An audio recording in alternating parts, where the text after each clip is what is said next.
CWatt.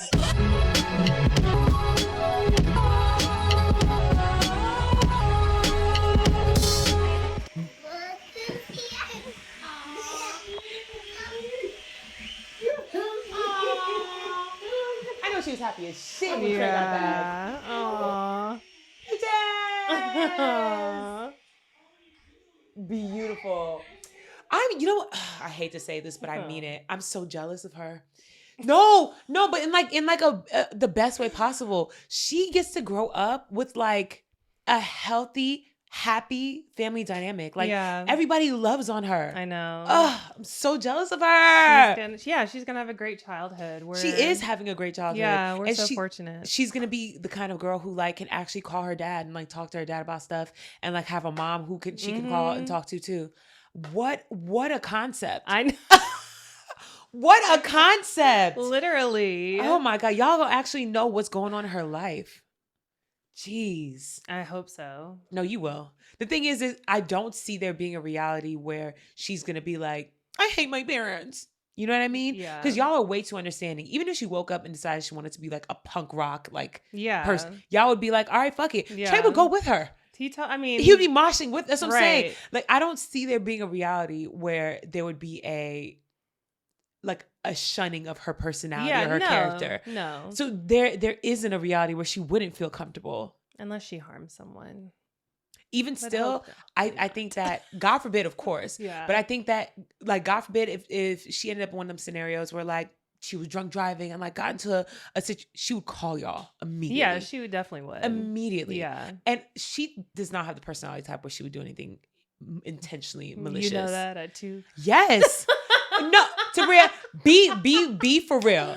Every single, we knew as children, I have memories of being like in this first grade and seeing someone and being like, that's a bad kid. Yeah. Your personality comes out in your childhood. And all them people that I thought that about ended up being bullies, ended up joining gangs, probably in jail right now. Yeah, there's very few people who, I don't even know if any of my bullies actually succeeded in life. Same. A couple were professional athletes, but that tracks. Okay, because all that anger, you're getting it out in the field. Same. Every single bully I had is in jail.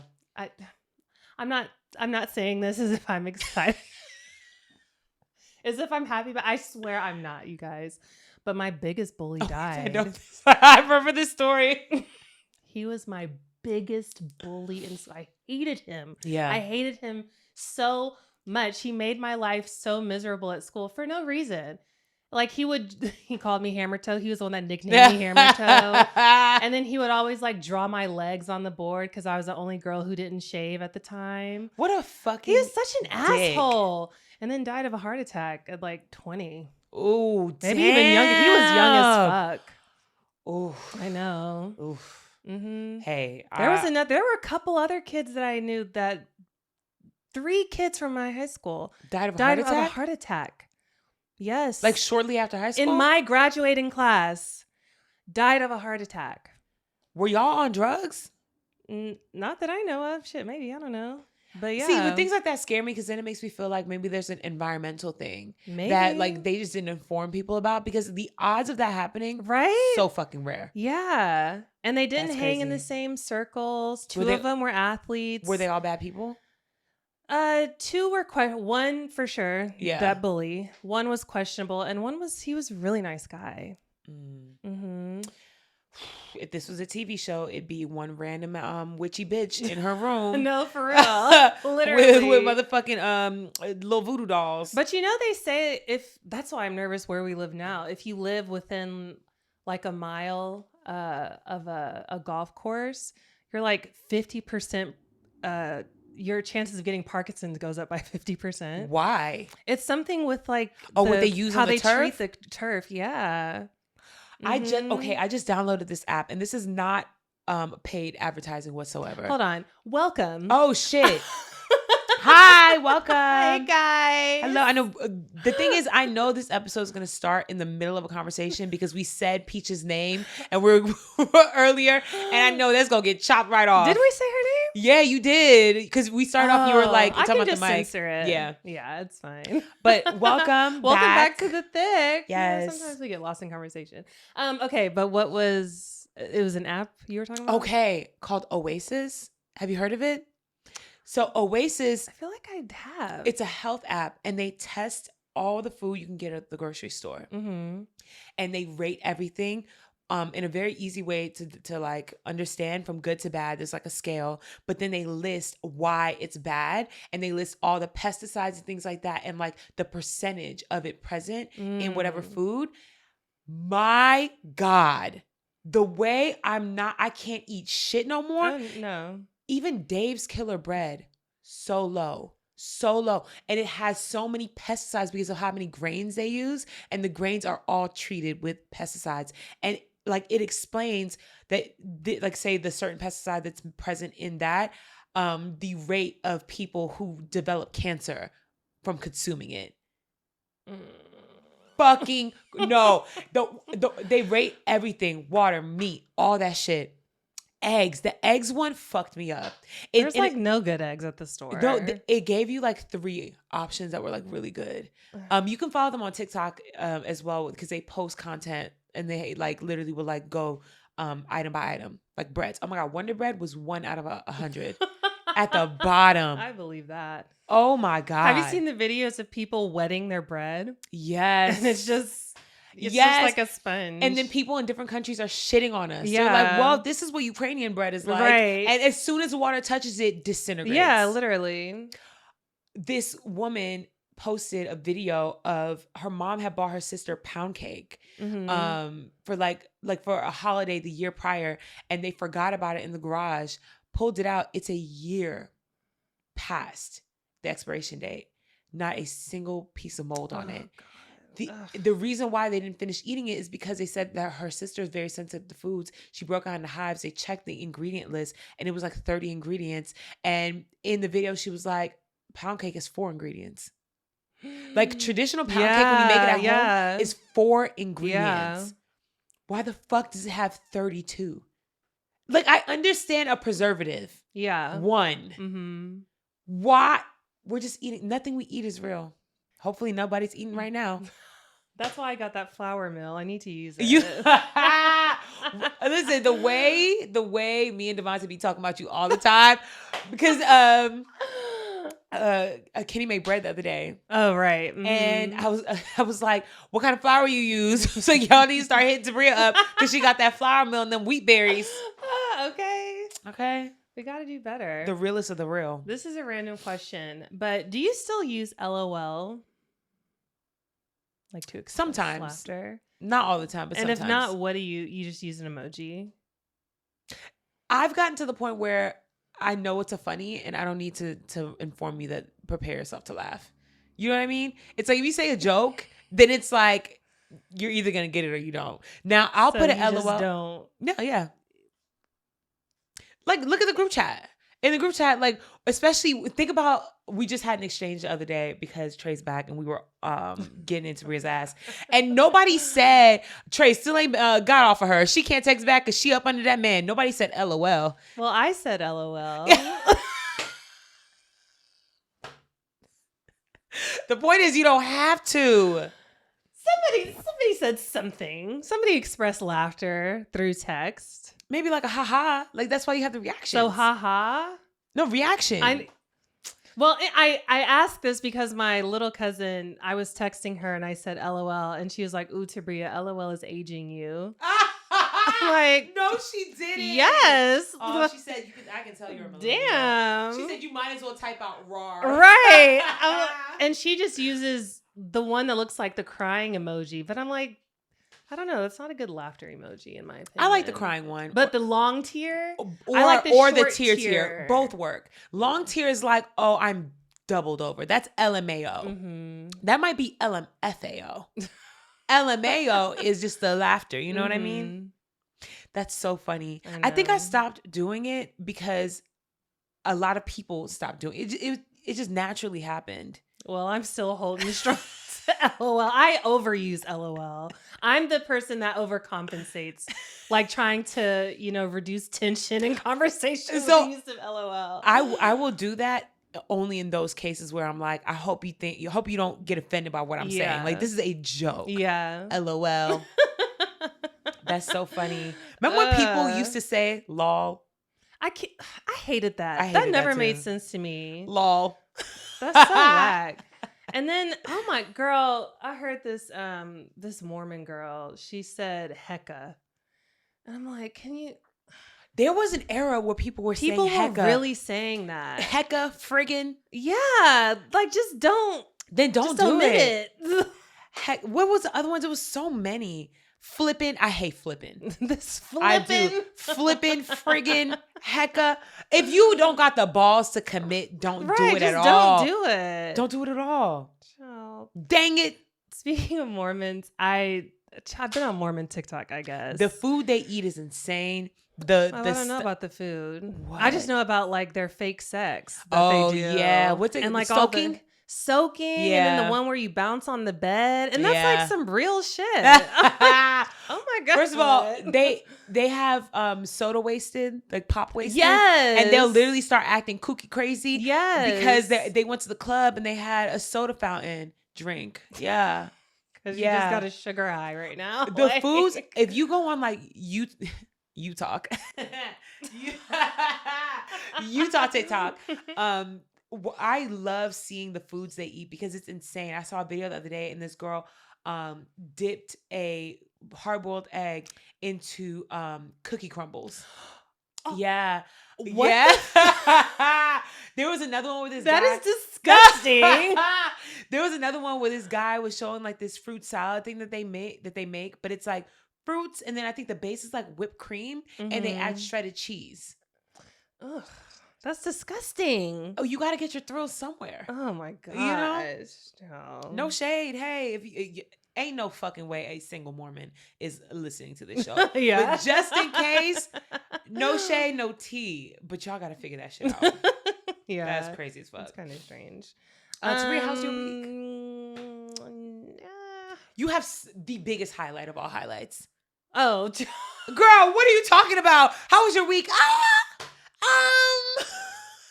I don't know. Regular. I'm so spaced out right. I should have took an Adderall before we recorded. Trey's back! Yay! Thank God. Boy, bang, bang, right. But yeah, he's back. It's been great. And he's with Peaches right now, getting some QT with her. Listen, Tabria's no longer a single mother. I know. Shackles are off. And she is dancing. I know. I'm so excited. I commend, and I will never, never, never stop saying this. Single moms are so strong. I do not know how they do it. Single moms are so stronger than they ever need to be. Mm-hmm. Single moms deserve free therapy. No, they deserve free everything. Free therapy. Everything. Free spa days. Mm-hmm. Single moms, y'all are so strong, and I wish you didn't have to be. I know. My God. And yes, we know single dads are out there, but the majority of single parents are single mothers. dad. If you are a single dad, then I give you the same amount of what's the word I'm thinking of? Applause or whatever, veneration. Either way, love. Yes, great on y'all. But my God, I know so many single moms. Mm-hmm. Half of my family is single moms, and I understand why y'all are the way y'all are. I would not be able to keep it together. I understand the crash outs. I understand all of it. I do. I get Valid. it. Valid. Mm-hmm. I get it. I also understand getting pissed off.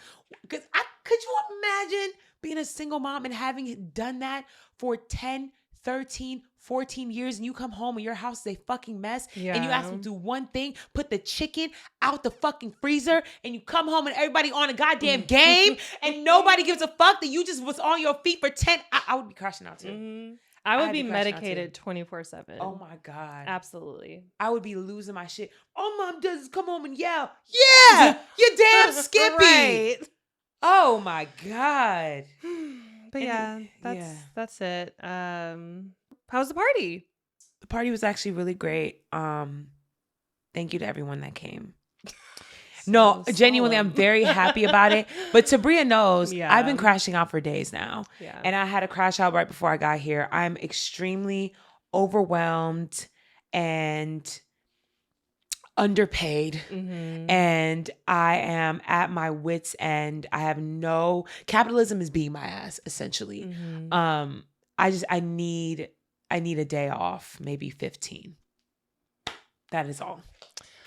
I'm going to take you, we're going to do a spa day. And the first thing we're going to do is some cryotherapy. What is that going to do for me? Do you know what it is? It's where you get in that cold chamber. It is, and they say women shouldn't do cold plunges and stuff like that. I've done that before. A cold plunge? Yeah.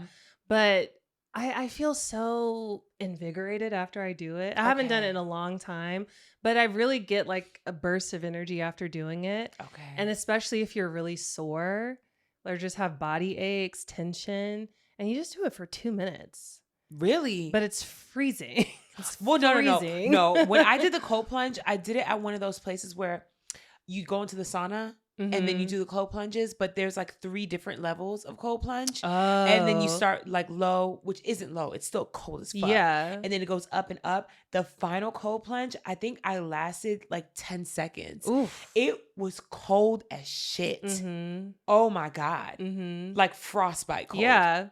I mean, I don't know what the cryotherapy is. I'll put it in here, but it's negative something. It's cold as fuck. My nipples have never been that hard. I feel like I could just pinch my nipple off if I wanted to. No, dead ass. Being in it, like my entire body went numb immediately. Yeah. Immediately. I was like, oh shit. I think I may have lasted a little bit longer than 10 seconds, but I know the limit that they gave you was like 1 minute and 30 seconds, and you can't exceed that in the cold plunge. And I did not make it to that limit. Did you feel a difference? Yeah, but that was like my 3rd plunge. So like after the first one, I was like, oh, I feel alive. Yeah. Second one, I was like, God damn, that was hard. Third, but I made it. Third one, I said, tap me out. But that's the one you did cold plunge sauna. Yes. That's a lot. Yes. Yeah. That's extreme. Yeah. But I did feel a difference. Yeah. Especially in like my joints and things. Even though like I don't have joint pain, but you don't realize you have a limited mobility until that mobility extends. Girl. And then it's like, oh shit. We bending my knees. We really need to stretch more. Yeah. I went bowling the other night for somebody's birthday and I was sore from bowling, bitch. Like, how old am I? Like my glutes were so sore. And I'm like, what the fuck am I doing to be sore from bowling? That is kind of crazy. Right. Just from the extension and the release. I got what tennis elbow after I like, oh no, I gotta get this shit in check. Oh my God. And the thing, it happens so easily and so quickly. You don't even notice it. And it's really just, if you don't use it, you lose it. True. It's so true. We have got to stretch more. 5 minutes every night. Yeah. And there's no age limit to that, y'all. No, like if you are 20, start stretching. No, literally. If you are 30, start stretching. If you're 40, 50, 60, please, y'all, start stretching. Yeah. Well, anything else? No, because genuinely, I don't want to crash out again. So I'm not going to talk about my crash outs. Yeah. But maybe next episode, we'll talk about it in detail because my God. My God. Hopefully after this episode, we get some good news. Hopefully. Yes. Hopefully. The good news will potentially alleviate Mindy's crash out. So. And if not, then it'll be what it is. We'll figure it out. We're going to figure it out. We'll figure it out. All right. Tabria, give us a news update. All right. Let's get into the news. Okay. So y'all remember last week when Mindy was talking about the AI social media Molt book? Yes. Well, now there is Rent a Human. What is that? Where AI agents can rent humans to do tasks for them. What? Literally. So like if they need you to pick up some mail or sign something or make a delivery. It's so... Wait. Mm-hmm. Yeah. Wait. Yeah. So the AI is the one booking the human. Yes. But are they booking the human on behalf of their human? Or are they booking... It's the same thing as Moltbook. So the human... A person signs them up. Oh, so you kind of give them the authority. And you kind of like assign tasks. But the AI handles everything. So you just tell them like what you need done, and the AI will hire somebody. They tell you where to go. They can arrange everything for pickup. It's crazy. And they literally pay, you get paid. I think they pay in Bitcoin, which seems sketchy, but you get paid for servicing an AI. What the fuck? What are we doing? Do you know that you could just do it yourself? Or hire? No, that's what I'm saying. You can hire someone. Like TaskRabbit exists for a reason. Yes, exactly. Why are we creating this middleman? Okay. No, because Jay knows how anti-AI I am. Yeah. And so for Valentine's Day, she told me that she was, trying to figure out what she wanted to get me. And she knows that I'm like extremely overwhelmed. That I'm like very busy. So she was looking up gifts that could help people who are super busy. Mm-hmm. She came across this one thing. I cannot remember the name of it, but I will look it up and then Tabria will insert it up here. But it's essentially this device that you attach to the back of your phone, and it's constantly listening to everything throughout the day. Not only is it listening, it's also paying attention to like your text messages and all that shit. And so say if I tell you, oh yeah, let's get lunch on Thursday, it'll hear what I said and then put it in my calendar.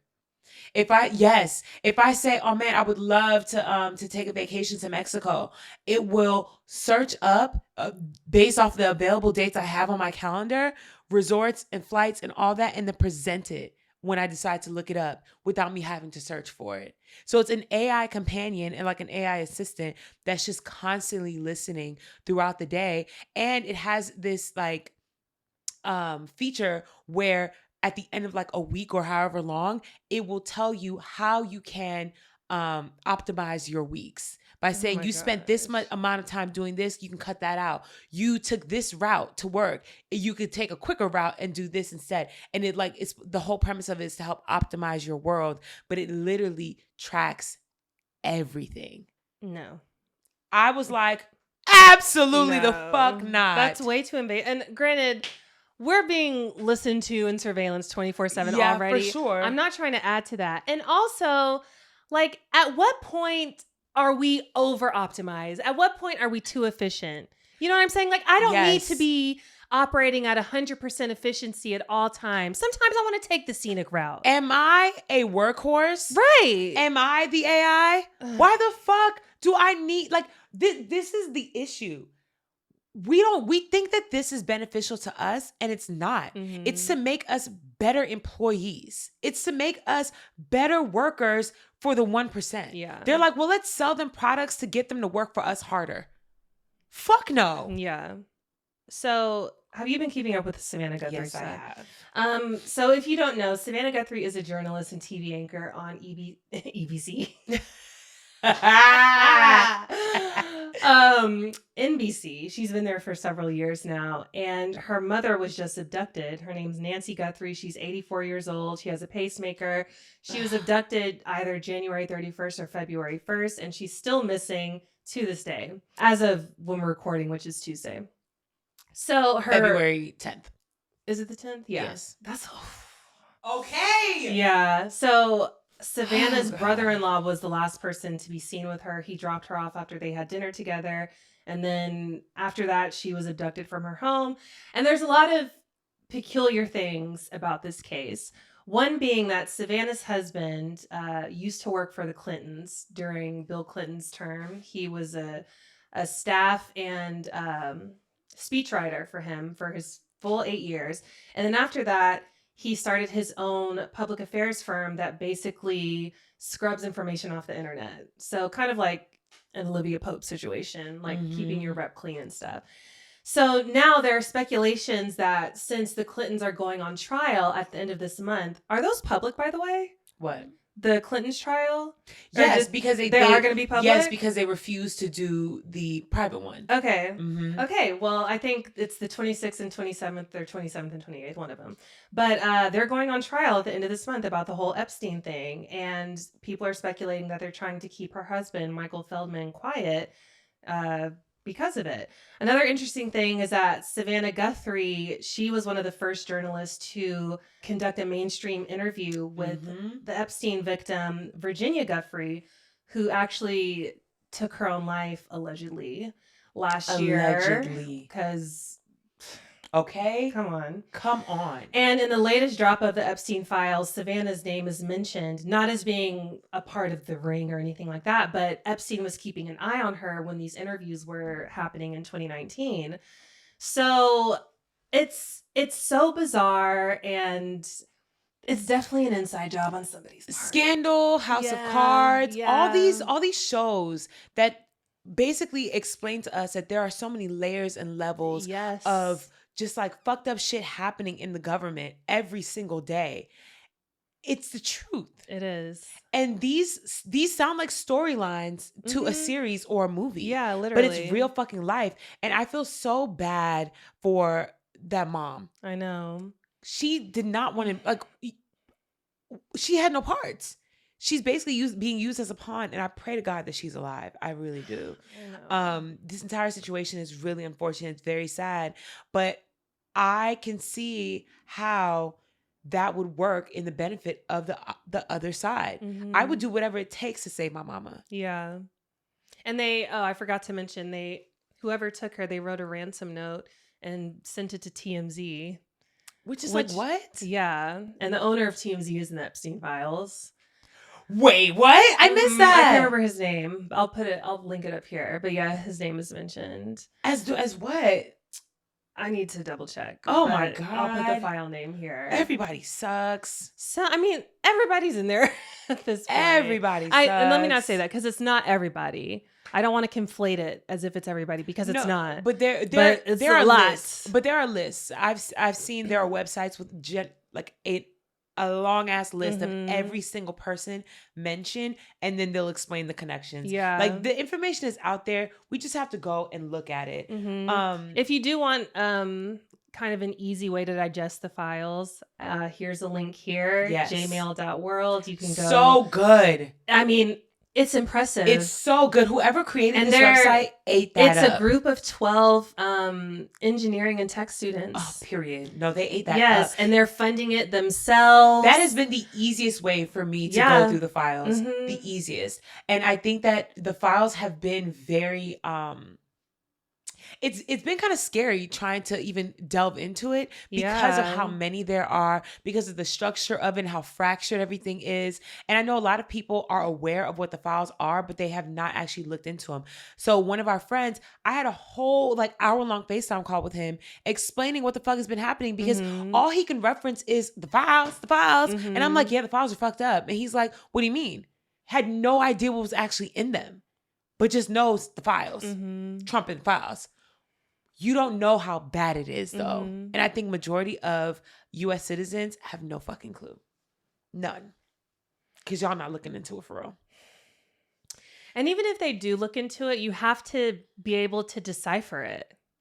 You know, because it's coded. Yeah. And that's a reason that I think, unfortunately, nothing will probably be done unless they have hardcore photo and video evidence, which they do.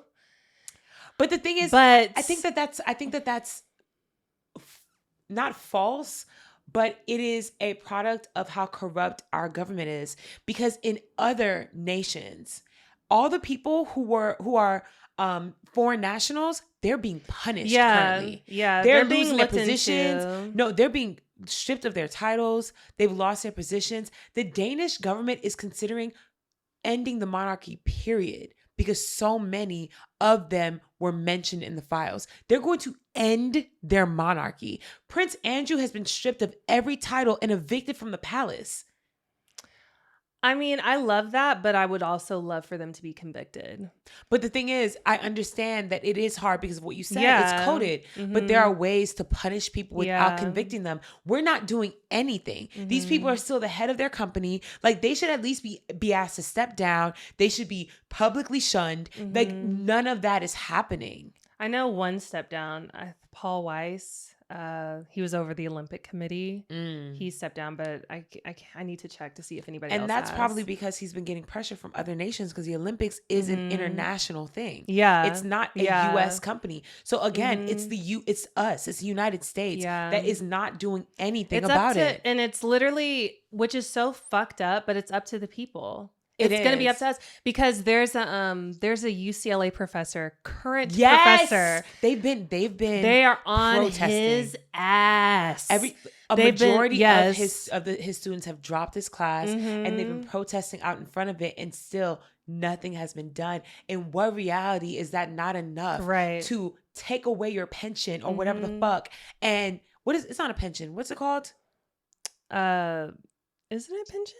No, there's no title. T starts with a T, doesn't it? Yes, your tenure. Because you're a tenured professor. Yes, I love it when Tabria knows what I'm thinking of. Oh my God. Yes. Okay.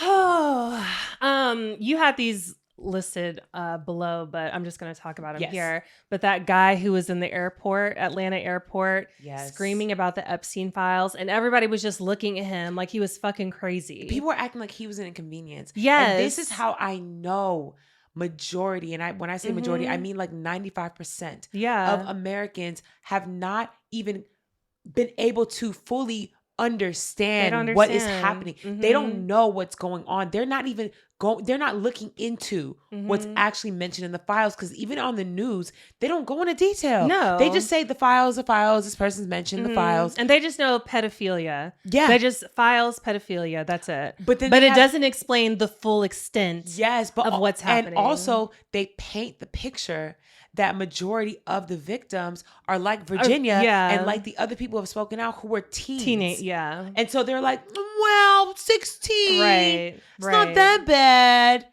I saw a video clip of what's that man who's like 4'10" and bad built, and he has a Hispanic name, but he Danny has DeVito? No. Well, that kind of fits the criteria. No, he's like an alt-right like person. He has a platform. He has like a Hispanic sounding name. Nick Fuentes. Danny DeVito.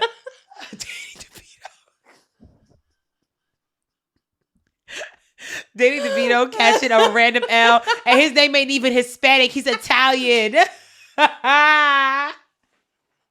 Girl. Anywho, go on. Nick Fuentes, he literally flip-flopped, and he's been on his platform talking about how, well, can you blame him? Have you seen the 16-year-olds these days? Oh, he literally said that's not pedophilia. That's not pedophilia. Are we being dead ass? And first of all, you're completely wrong with that. It is still pedophilia, but also in the Epstein files, they are specifically talking about infants and young children. If you look at the files and you look at the pictures that this man who had no children had hung up in his home, it was all pictures of him with little girls sitting on his lap, little girls on his fucking shoulders, pregnant women and infants. The pictures are not of him and teenage girls. Let's be fucking for real. Like, I'm just thinking of that one. And look, I don't want to talk about the files in detail on here. Yeah. If y'all do want an episode on that, we're willing to do it. I'm going to have to prepare. I just don't want to fucking traumatize people. You know what I'm saying? Honestly, people need to be traumatized. But yes, they do. Yeah. But like, for instance, there's one file, and I'll put the file name up here if they haven't redacted it, because they're going back and they're taking down file names. They are. Just fucking stupid. But it was one where I can't remember who was discussing it, but I promise I'll put all the details here. They were talking about how to get infants to suck harder. Yes. And what do you think they're talking about? Literally. Do you think they give a fuck about bottle feeding or breastfeeding? These are grown men who don't have children. There are diaries from girls who were kept on the island who served as incubators. There's a girl, this girl's diary. It's so tragic, and she wrote it in code. Did you see that one? No. She wrote it like, once you figure it out, you can decipher it, and people have deciphered it, so it's easy to read. But she detailed her experience in there, and she was literally just there to birth babies. That's it. Mm-hmm. That was her purpose. And what do you think happened to those babies? Do you think that they're fully grown and going Yeah. to Harvard right now? And no. It's like all the missing kids, you know, it's hundreds of thousands of kids go missing every year. And then there's even more that we don't even know exist. Because we don't know about their birth because they're literally being born on a random island by incubators. He literally had a hatch escape door on his island that led straight to the ocean. They would transport people via submarine. Yes. This is what happens and dispose of bodies just in the ocean. Nobody's ever going to find that shit. I need y'all to understand that this is a lot. And I know y'all are like, tinfoil hats are coming back out. This has all been proven. Do you know that Epstein won the lotto twice? And then the following year, after his second win, his pilot won. Mm-hmm. Wait, he won once and then his pilot won. No, he won twice. It's not confirmed that he won twice. Oh. It's confirmed he won once and then the second one was the pilot. Why the fuck do you think a rich man, right? He was already disgustingly rich, would be playing the lotto and would win?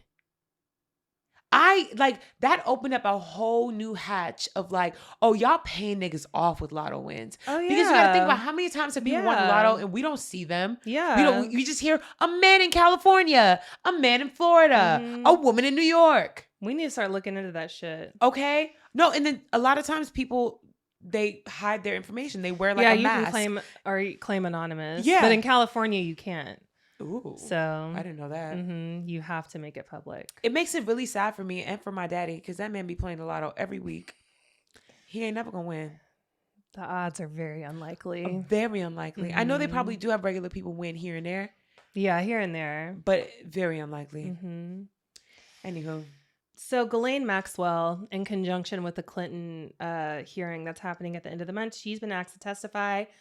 And she has been pleading the fifth up and down, literally not answering any questions whatsoever from the Oversight Committee.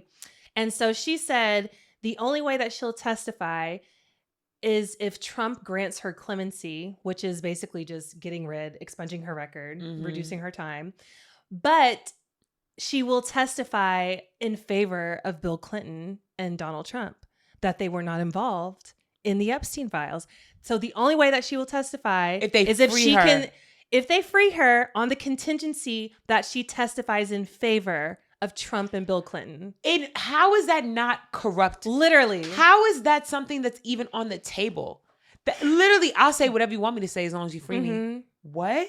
And of course, and she's not asking for immunity because the DOJ is who grants immunity. The president is literally the only person who can grant clemency. And unfortunately, we know how this story is going to play out. And I know that they're taking their time and doing it because the block can't still be hot and then he does that. Yeah. They're going to have to wait it out. And unfortunately, I think it's going to happen because the Clintons are not playing. They said if we go down, everybody going down. I hope that is the rationale. It's not going to happen though, because they don't want to go down either. Yeah. Like the best case scenario for them is grant her clemency. She'll testify that they weren't there. And then all three of them get to ride off into the sunset. Honestly, 4, because I still don't think that nigga's dead. Oh yeah. No, he's not dead. He's not dead. I still don't think that nigga's dead. No. Anywho. Just an aside, Representatives Ro Khanna and Thomas Massie were able to see the unredacted Epstein files. So when you look at the files, there are literally pages where they're just blacked out. And they said that they're blacking out or that they're redacting victims' names, but they are redacting abusers' names as well. And their faces. We're literally like... So from the email chains where it's saying, oh, she was the naughtiest little girl last night. We can't see who the fuck that was from. That? Who said that? Who said that? But did you see that Massie said that even in the unredacted ones, there were still redactions? Yes. Yeah. Yeah. He was like, yeah, we went through the files. It's fucking insane. There's still redactions. How the fuck do you have the unredacted version and make it make sense? And they said that in the short time that they were able to go through, like their initial overview of the files, they found at least 6 high-ranking officials, all men, of course, who are in the files, like in our current government. For sure. This really is one of those issues or situations where you got to burn it all down if you want actual change. Because if you take 1 or 2 or 3 people down, the people who are fucked up are still there. Yeah. They're still there. Like we can all pray that eventually over time we all elect Mamdanis for our states. But the odds of that happening are slim to none. You guys vote in the midterms.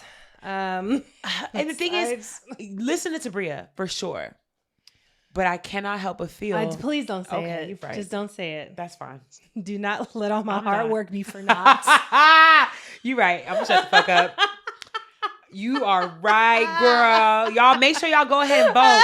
Y'all make sure y'all do that, okay? And get your passports renewed. I just got my passport pictures taken, and they actually don't look bad. I didn't have any makeup on.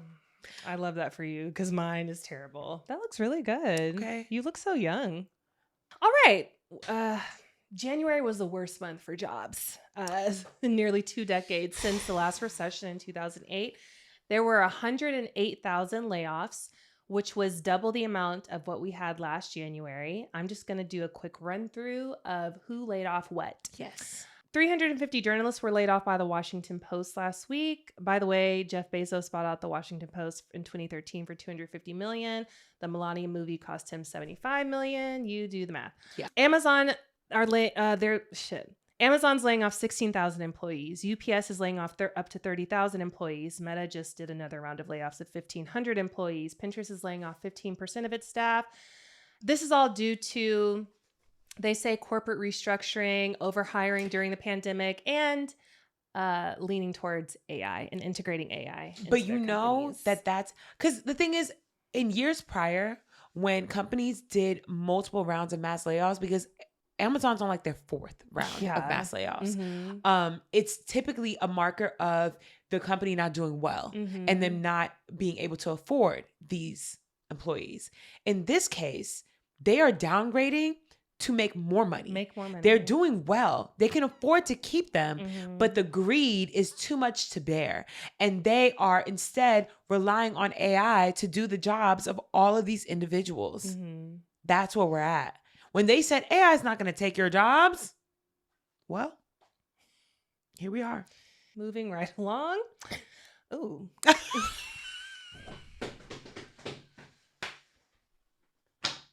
You and your spirit have to take a deep breath.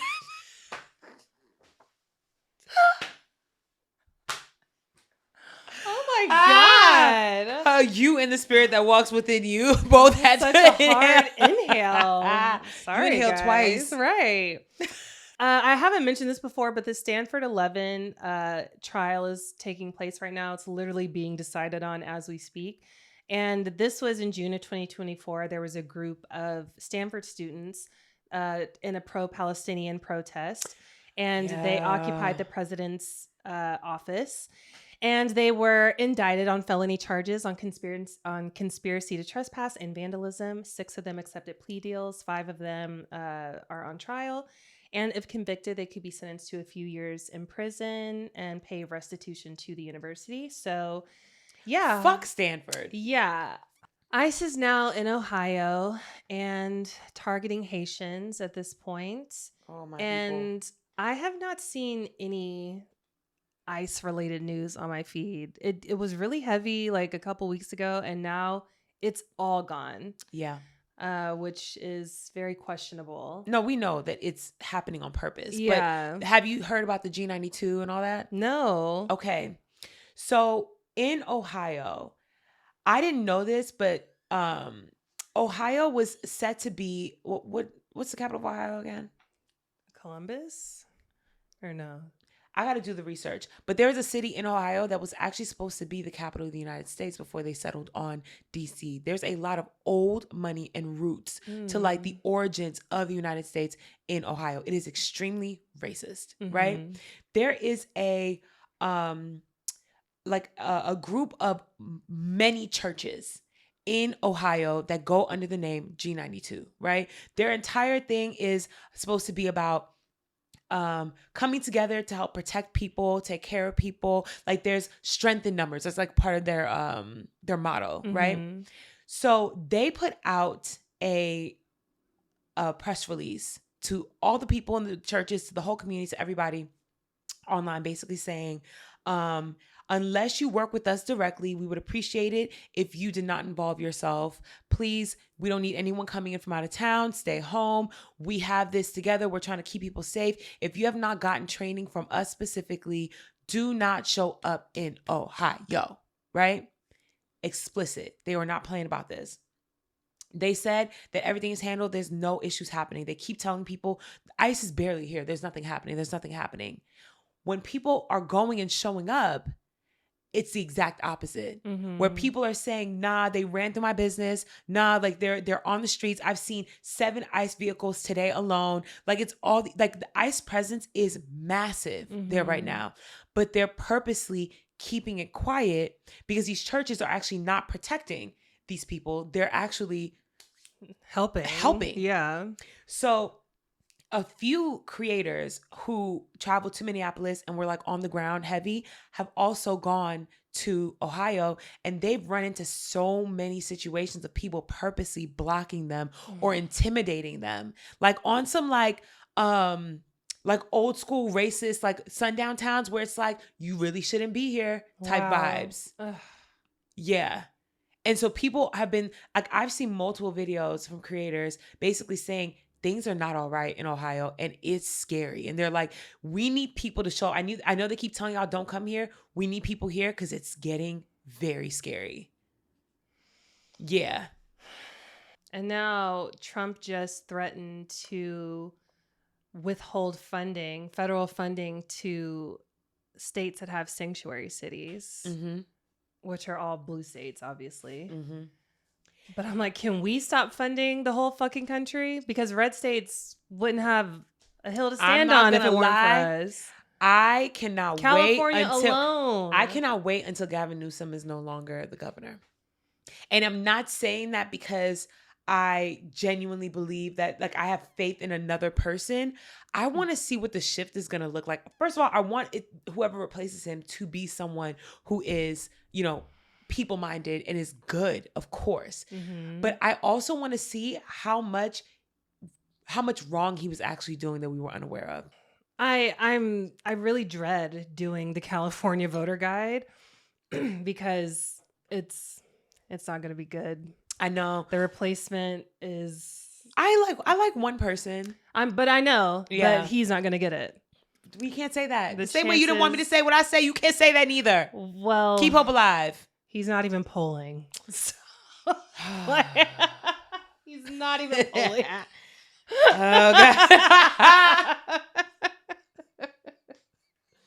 I want so much better for California, but I'm so nervous about this election. I am too. I'm so nervous about it. I'm not gonna lie. That'll be my final like straw of like, am I leaving or not? If we get a Republican governor. And that's why the other guy won't win, because we can't vote for him, because we can't risk. Ramsey Robinson is who we're talking about. You can't risk splitting the vote. It's not smart. Yeah, this is like when people voted for the Green Party instead of voting for Kamala. He's not even, and I'm not trying to shit on him, because I would love for Ramsey Robinson to be our governor. For sure. I would love it. But he brands himself as a socialist. You can't do that.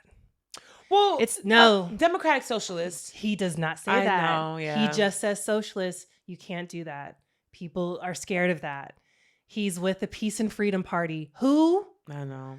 He's not even registered on Ballotpedia because they don't even recognize him because he's not even polling. You can't laugh about this. I'm sorry. Oh my God. Wait, so who's the lesser of the evils? The lesser of the evils. And I don't even think he's a lesser of evil. I think he's a really good dude. Javier Becerra. He's only polling at like 7% though. But that's okay. But I really think right now that's who I'm gunning for, because Katie Porter, no. And then Eric Swalwell is the other one. He's okay. He feels like another Newsom.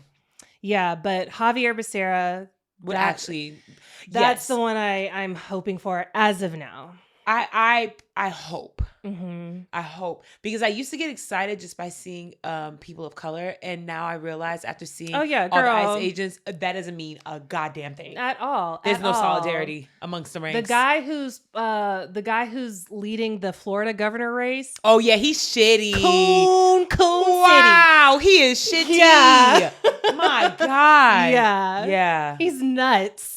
Ooh, it's bad. Nuts. Yeah. Child, I dread doing Florida No, too. Because them Republican Floridians, baby, they are crazy. No, they're digging themselves a ditch and jumping into it. Like they're crazy. And they do not give a fuck. Mm-mm. Oh my God.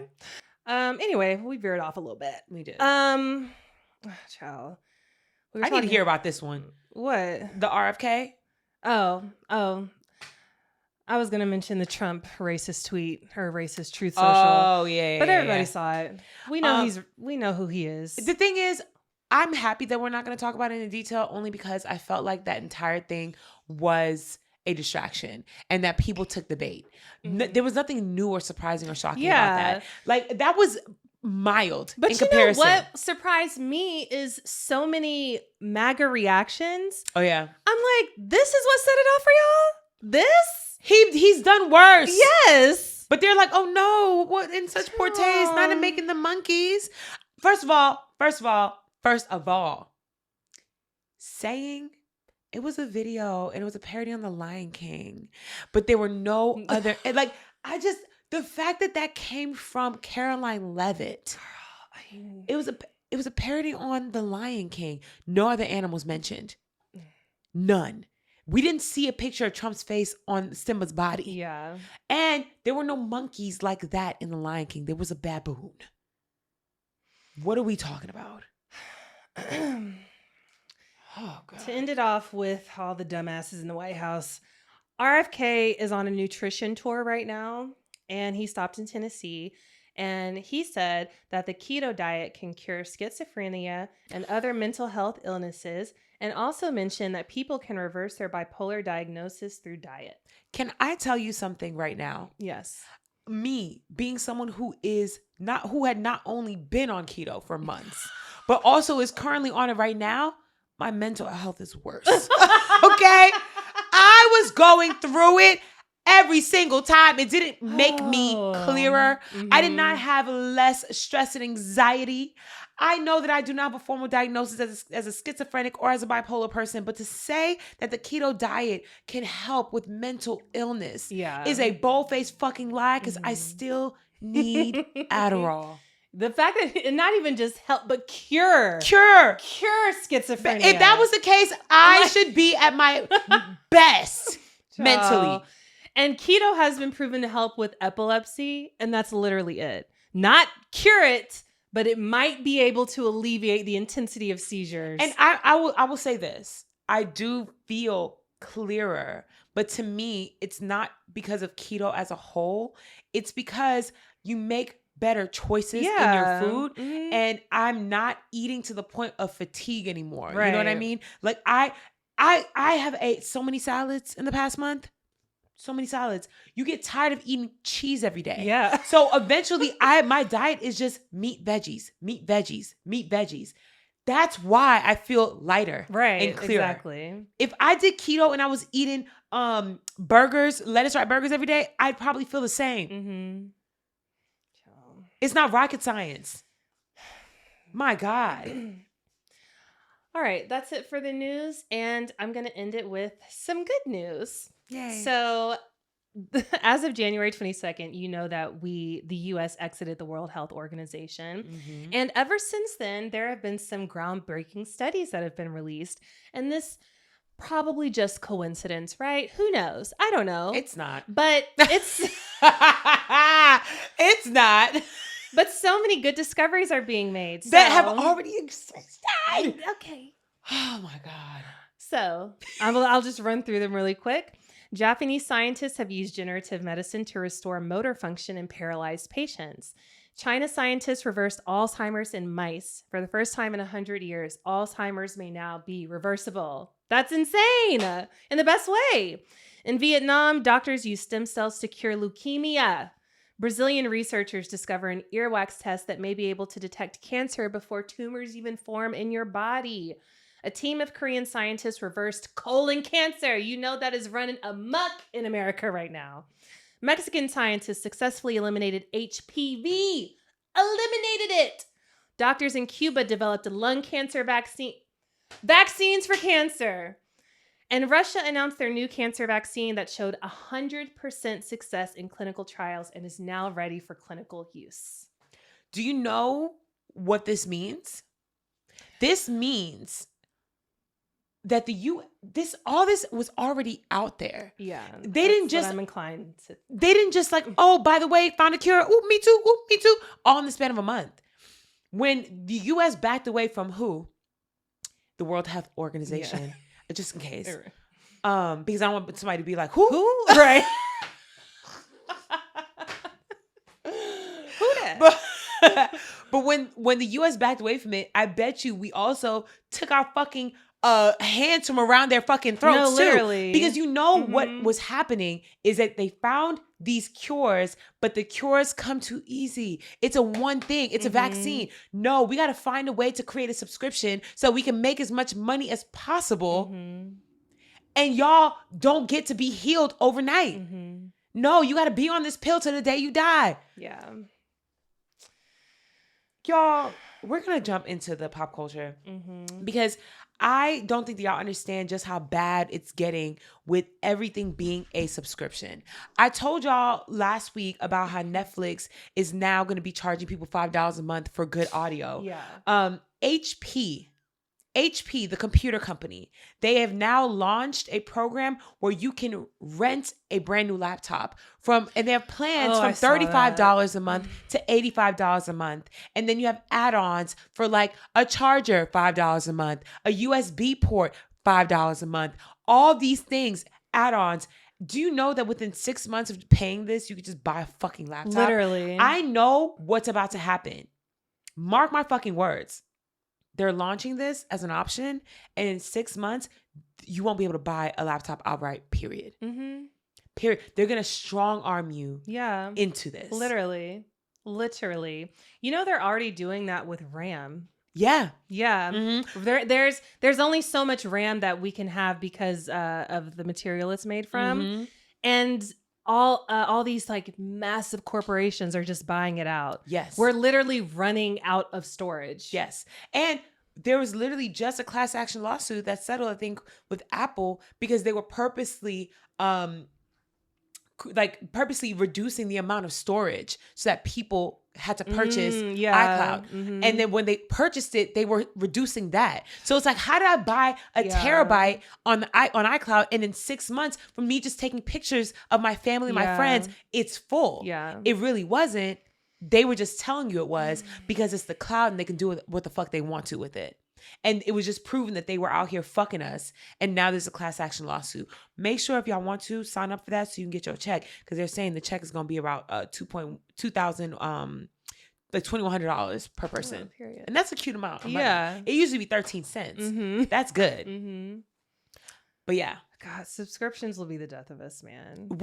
Capitalism, it's ruining us. We're going to have to pay to breathe, for our rent, to breathe. Yeah, literally, they're gonna charge us for how much air we're using per person. You have asthma, you got to pay more.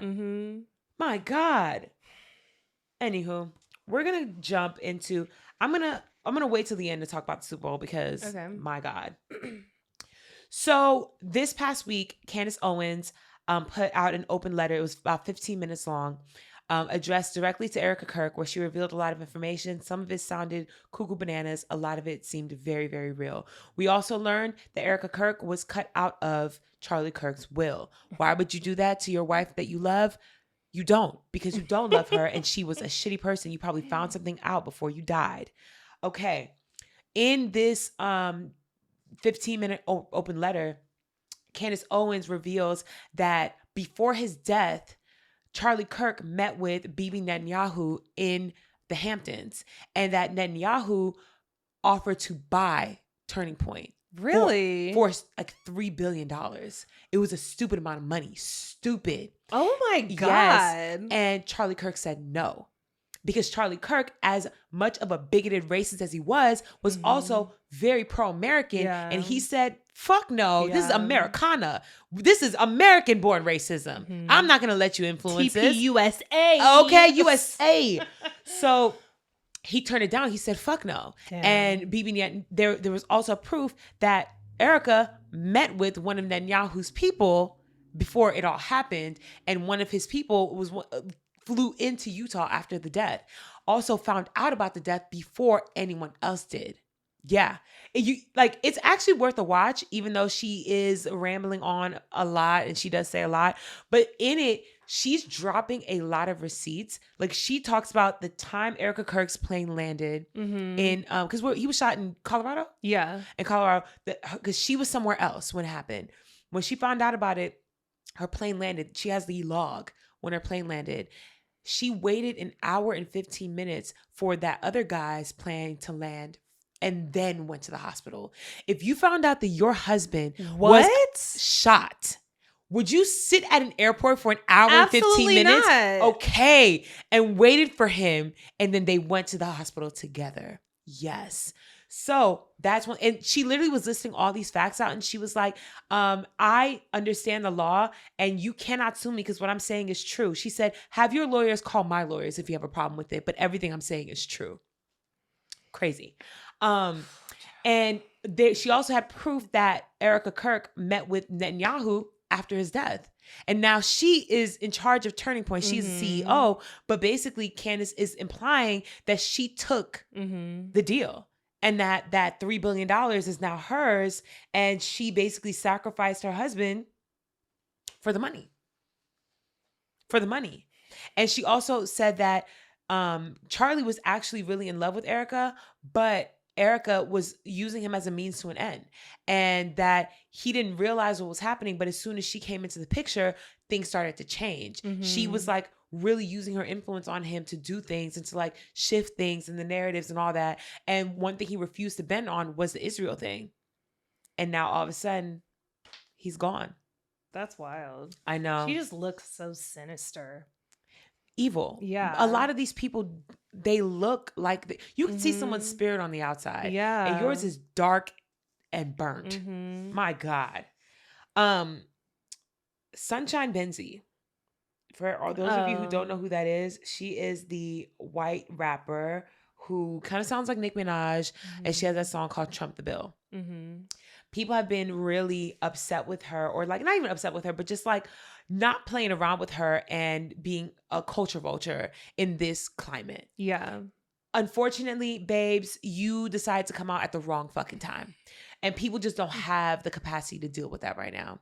So she put out a statement, and it was a video. She basically said, I understand that I am not a part of this culture. And the crazy thing is, accent was gone completely. Very much sounding like Suzanne. Oh, wow. She was like, I understand that I'm not part of this culture, but I know that, I want to earn my spot here. I know that asking you guys to welcome me with open arms is asking for a lot, but I know that I can earn my spot here. And I want you guys to really understand that I love the culture and I want to be a part of it and da-da-da. And people were like, bitch, shut up. You can't earn blackness. Yeah. What? You can't earn blackness. And not only can you not earn blackness, but saying that you feel that you want people to welcome you with open arms into a culture where it's cyclical. We always have a white artist who, no shade, is mediocre, come in and completely take over and get all the money and all the things. And you're basically saying, I know that this is what's probably going to happen, but like, I really want to be famous. Right. Please. Can you not, please? And like, no shade to the girl, because I don't have any reason to hate her. She's probably a very nice person, but find your own lane. Like, even with your lyrics, people keep going through her lyrics and you're saying things that are Black culture specific. You can't even be yourself in your music. And you cannot say that you deserve a spot by taking a Black culture and then wearing it as a costume. She's young. So don't go so hard on her, y'all. But at the same time, boundaries and gatekeeping is necessary, and I'm here for it. And it always happens where they abandon it as well. Yes, you make that money, and then all of a sudden you're fucking, what's that white man? The one that always looked dirty? Post Malone. Post Malone in it. Yeah, literally. Justin Timberlake in it. Right. Shelby, you really about it. Miley Rachel Cyrus Dolezal. sing it. Literally. Look, Tabria. Rachel, I'm not saying you got to be transracial now, but look. Nkechi. Nkechi. She has still stood 10 times. Nkechi is mentally ill, though. She's mentally ill, and you can debate me on that. You can fight me on that. But the way that she believes in her transracialness so much, she is mentally ill. I'm so sorry. She really does. With that being said, ultimately my thing is, we never see people really embracing the culture like that. Mm-hmm. You want to take from it, you want to steal from it, you do all that, and you want to put on whatever the fuck. But show me that you're really down. You know what I'm saying? Like, they never do that. But you never stand up for Black people. You don't say shit about it. You never make a stance about anything. Like, you're empty. And when you do, it feels very performative. Just writing, taking a photo dump and then making your caption, "fuck ICE," is not enough, babe. Yeah. Like, I will say this, Billie Eilish, she does yes. enough, in my opinion. And when I say enough, I don't mean that she can't do more, but she does enough for me to not get in her ass. Yeah, and it feels genuine. Yes, wherever she donated like 25% of her earnings last year. And whenever she's on a stage, she's speaking out about some shit. Also, her music is not pandering to Black people. Mm-hmm. She does not put on a Black scent. Mm-hmm. Her music sounds like the music a white girl would make. She just likes to dress like Soulja Boy in 2003. And the thing is, with that being said, I fuck with it. Do your thing, because at least you stand on business. She does. You understand that you appreciate the culture and you ride for the culture, but you are not a vulture within it. Yeah. You don't change your accent. You don't make the music sound like you are Meg Thee Stallion. You don't do none of that shit. Mm-hmm. None of that shit. On my wave top, yeah, that's where the pick is. Right. What are we talking about? Literally, what are you trying to say? What are you trying to say? Oh my God. Yeah. I'm not going to get into too much detail about this because it's genuinely disgusting, but Cory Holcomb, in the past week, y'all, I know you're probably like, who is that? Exactly. Nobody. But he is a former comedian, I guess still present tense. I don't know. He was under fire because he was caught on camera punching another comedian, a female comedian, in the face. And when that went viral, people started digging up evidence of him being pedophilic. And then someone put out a series of them. It's literally like 5 or 6 parts, y'all. There's so much evidence of him saying the wildest shit, pedophilic shit. He had one clip, and all these clips are him on podcasts, his own or other people's. And he says this, and people are keying along with him, which I think is so disgusting. Mm-hmm. Y'all need to have more backbone to stop someone when they say something wild and say, "Excuse the fuck out of me." Yeah. Like, sometimes there's women. Yes. And the women are just like, right. It's not fucking funny.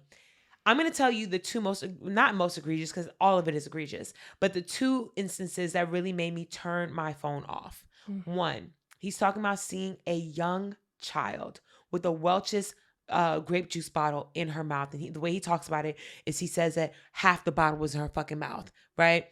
And she was just sucking on the whole bottle. She wasn't sipping on drink. She was sucking on a whole bottle. And that somebody took the bottle away from her, and she started crying, wailing, crying. And that a man picked her up, put her on his lap, started bouncing her, and then she got happy. And he literally in it said, "That's a young whore." He said, "That's a fucking whore. All she wanted was something in her mouth. The only thing that made her shut up was a man bouncing her on his lap." This is a real statement that came out of a grown man's mouth. Another example, he was talking about how he was dating a woman who had kids. She had multiple children, the oldest of the children being around 11, 12 years old, and that the younger ones were jumping on the bed with him in it and like jumping on him, playing around like little kids do. And that the older child, who, like I just said, 12, 11, decided to join in. And he said that when she jumped on the bed, she threw her ass on him, and clearly she was trying to fuck him. So he had to tell her mama that her daughter was fast and that she was trying to fuck on him. Are we so dead ass right now? And mind you, he's telling the story and there are other people around and they're just like laughing about it. It's not fucking funny. In what reality do you take a young child jumping on you? And yes, her backside may have grazed you. It was never intentional. You think an 11-year-old knows how to throw her ass on a nigga? Right. Let's be dead ass. You're disgusting. You were turned on by the fact that she so happened to fall on you because you're a pedophile, and then you decided to blame it on her, a child, and then brought it to her mama like her mama needed to correct her. We didn't get any knowledge about what the mama did, and I pray to God that she cussed him out and broke up with him. I pray to God she did. I hope so. I pray to God. Ugh. But Lord knows we've heard many stories of moms who do not do that. God, there's so many fucking guys like that. Disgusting. And I know, like, not to just keep bringing up the files, but everybody talks about how it's white men. White men are the problem. No, this is a man thing across the board. Period. Across the fucking board. Period. The way that young Black girls are sexualized by adult men, by Black people in general, but specifically by grown-ass Black men. Yes. It's fucking disgusting. Because in all of his stories, he's talking about young Black girls. Yes, exactly. Yeah. And we've all seen it, heard it, witnessed it when we were growing up or even now in present day, where the minute a little girl maybe is developing quicker than her age, oh, she fast as fuck. She ain't doing nothing. She ain't doing nothing. The minute a little girl comes home and says she got a crush on a boy, you automatically like, oh, here she goes. She fast as fuck. Y'all won't let little girls be little girls. And I hate y'all for it. Because I wasn't allowed to be a little girl. Yeah. None of us were allowed to be little girls. And that has literally affected us through our adulthood. A lot of the reasons why we had trouble dating in our early 20s is because of shit like that. Neither here nor there. Fuck him. I know. I hope somebody beats his fucking ass. I really do too. I hope that he sees nothing but bad days from henceforth. You don't want to see me. Okay? Fuck you. In other news, RIP out to Nathan Smith, who is Lil Jon's son. He also goes by the name DJ Young Slade, I believe. He went missing on this past Tuesday, and was recently found in a pond. They're saying that it was not foul play, but in my world, I don't understand how that could happen. Yeah. I'm not going to say... they haven't done an autopsy yet, so... No. Yeah. No, they haven't announced the cause of death yet, but they're saying that they don't believe it was foul play. He was only 27. That's so sad. A literal baby. Before we get into the topic, this is like a mini topic because I have so much to say about the Super Bowl. First off, I didn't watch it. Right. And I'm okay with that. Y'all didn't need my view. I mean, you didn't miss anything. Okay. I mean, you can watch the halftime show anytime. No, for sure. Yeah. But also, this is my soapbox to stand on. I don't believe that anybody else should feel bad for watching. I just don't want to contribute to... No, that's real. ...the capitalism that's literally ruining our entire world. I don't give a fuck about the Super Bowl. Mind you, hella Super Bowl owners... football. NFL owners there we go. Are in the Epstein files, by the way. Okay. Robert Kraft being a big one. Okay. And every view adds to their pocketbook. And I just did not want to do that personally, but it is what it is. I was working anyway, so yeah. And everybody's, I don't know nothing about football, but everybody said it was a bad game. So there we go. There we go. I'm gonna start off talking about the halftime show. Okay. The halftime show was wonderful, amazing, beautiful. It was so genuinely beautiful. It was so good, and I really enjoyed the fact that he set up the halftime show specifically for the audience. And I think, the viewers at home. And I think Kendrick did the same thing. Yeah. But Kendrick's was also very appealing for the people in the stadium as well. But his was like specifically for the viewers. And I know he did that for the people who could not show up because they were afraid of ICE. For the people in Puerto Rico who could not afford to show up. Because mind you, the tickets for the Super Bowl this year were astronomical. Yeah. They were more expensive than they've ever been. It's like minimum $15,000 for a single ticket. People were paying $20,000 for 2 tickets. And these are not great seats. No. The nosebleeds were $3,000. The nosebleeds. I mean, the tippy top. That's insane. Okay? So I appreciated that. I think that all of the nods to his culture, to other cultures, to spreading love and not hate, to the American experience being something that exists beyond the white American experience. Him shouting out every country in North America. Because we are all Americans. Yes. That was so hard. And like, I really hate the fact that white people have monopolized the word American. Yes. When you think about the fact that people, Thai people, Chinese people, Japanese people, Mongolian people, Indian people, they all consider themselves Asian because they're all in Asia. Yeah. Spanish people, English people, French people, Dutch people, they're all Europeans. Yeah. Okay? Say it. Nigerian people, Liberian people, South African people, they're just all African. But here in America, if a Venezuelan says that they're American, y'all niggas ready to fight. Oh yeah. If a Canadian person says that they're American, y'all ready to fight. And we're all American. Niggas in St. Lucia, niggas in Jamaica, niggas in Colombia, niggas in Brazil, we're all American. I'm gonna start saying U.S. citizen. Yeah. Fuck that. Yeah. Y'all can't monopolize that. Literally. Because we're literally all American. All of us are Americans. Ugh. All of us. And seeing the responses to it. Oh, I hate Megyn Kelly so much. That crash out made me feel good though. Because I know, even though she was spewing very, very vile rhetoric, I know it's only because you triggered as fuck. You mad. Oh, yeah. Like you mad. Big mad. Yeah. It brought me some joy to see how flustered she was because I know they were so upset because of how ass the alternate show was. Ass. I didn't watch any of it, but I saw did see couple clips. But ass. Even I saw somebody who, mind you, I was like, fuck you, because you clearly watched it intently. But somebody pointed out that there was a female performer. I don't know who it is because fuck them, whoever they were. They kept on splicing. Like, people thought that the show was live and it wasn't live. No. And there were parts where she had no shoes on and parts where she had shoes on. And they were like, wait, what? And then they were talking about the fact that if it wasn't filmed live, why the fuck was Kid Rock lip syncing? No, I saw footage of it, like the camera was back and they had all these people up against the stage. And then when you look back, the entire stadium was empty. Yeah. Empty. I am so pissed at people, specifically people of the Palm persuasion and anybody else, honestly, who was in the presence of someone watching this show and did nothing and said nothing.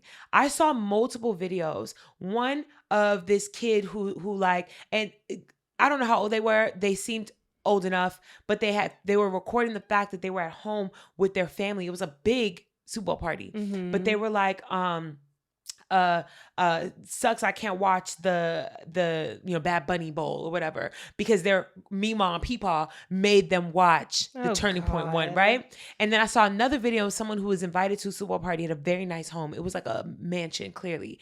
And on the interior, everybody was watching Bad Bunny, but they had another setup outside for people who wanted to watch the Turning Point one. And so it was this whole group of people outside watching it and like peeking inside, but like watching it.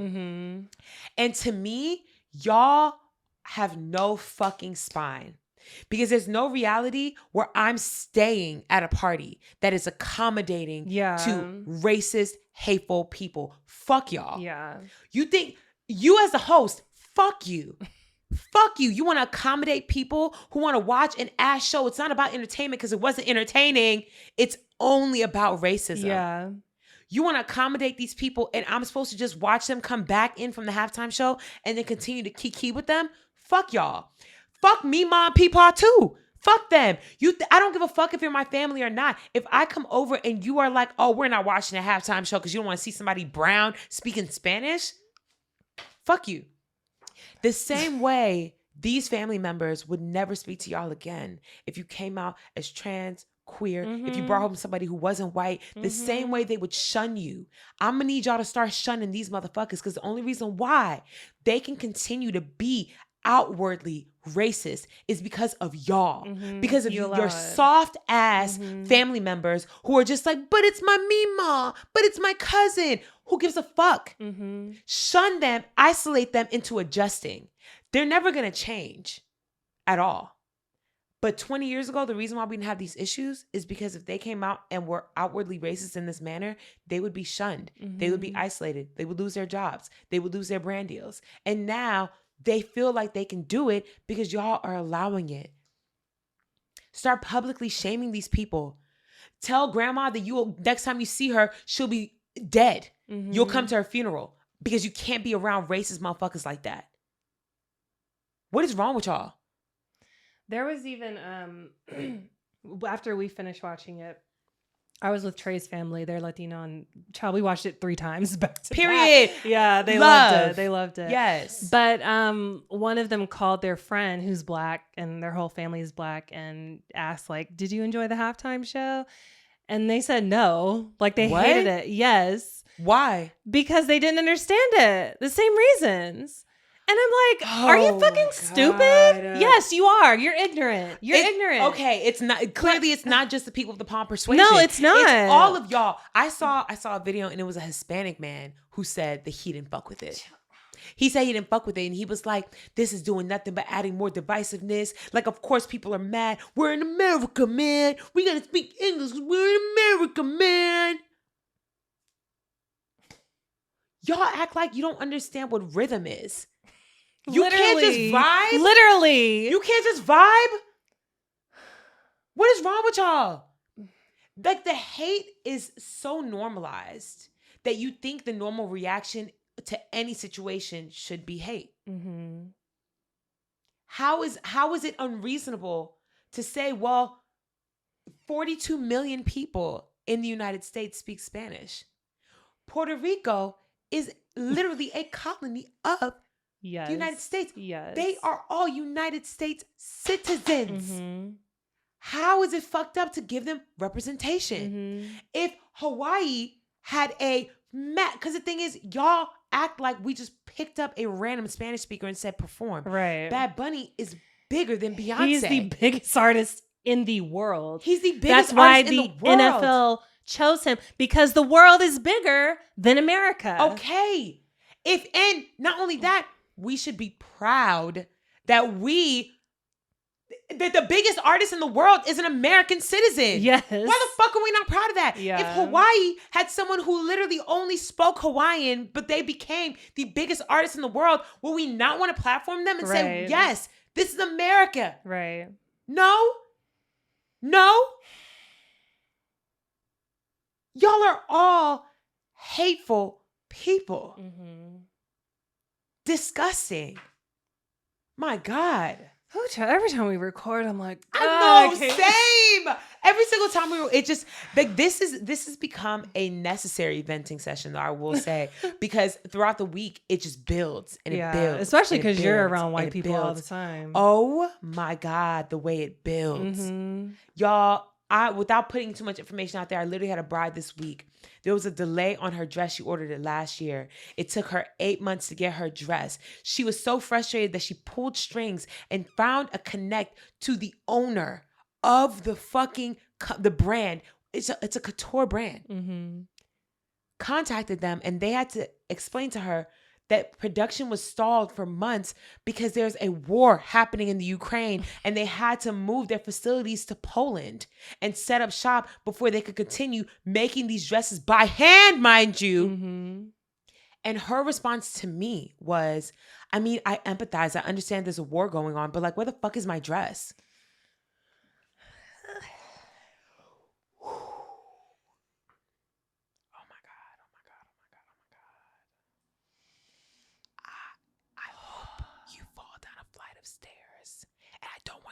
Permanently injured or maimed or die, but I'm saying I hope that you are severely injured for your wedding day. I hope that you have to walk. I hope that she ends up on one of those scooters where you gotta have one leg up and you gotta roll yourself down the aisle, because fuck you. Yeah, fuck you. Fuck you.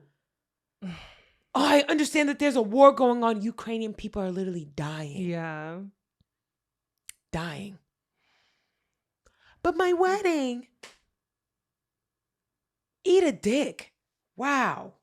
Wubsy. Okay. That's it for that. Oh, no. The ads. The ads. Yeah, the ads were really crazy during the Super Bowl. It was all AI, crypto, GLP-1s, Jewish people, or anti-Semitism, and surveillance state shit. Every single ad was propaganda. Mm-hmm. There was not a single fun ad.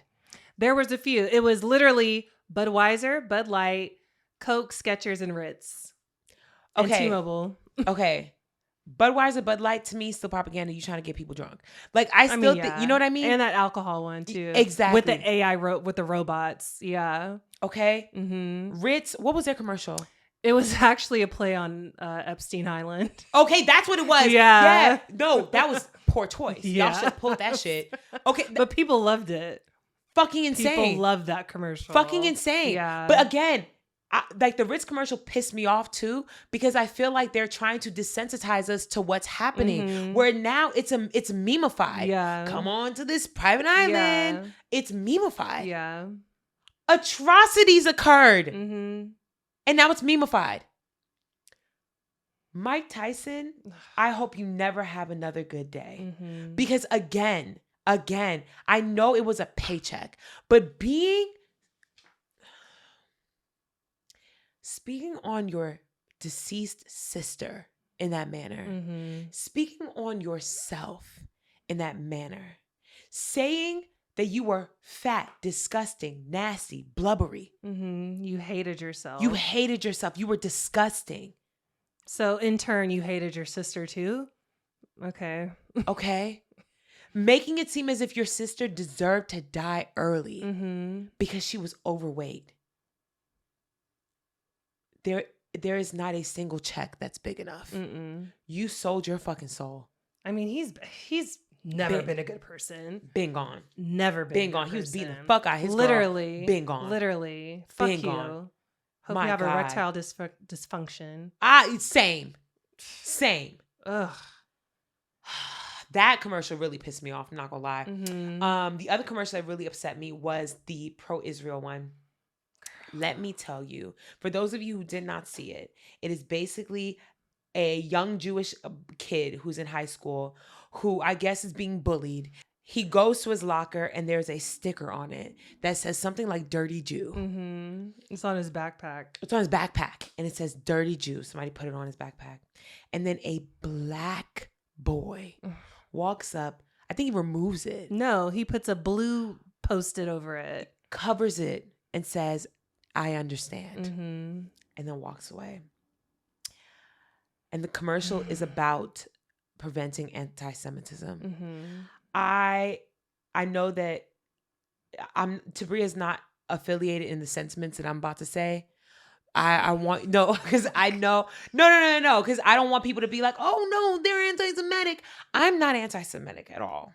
But I will say this. One, Jewish people don't face shit that's even remotely close to what black people face in this country. Mm-hmm. Not remotely close. And making it seem as if this Jewish kid is going through what a young black kid Mm-hmm. goes through on a day-to-day basis is so fucking insulting. Mm-hmm. What Jewish people are experiencing now is anti-Zionism. And I stand by that. Thank you. I stand by that. Thank you. Same.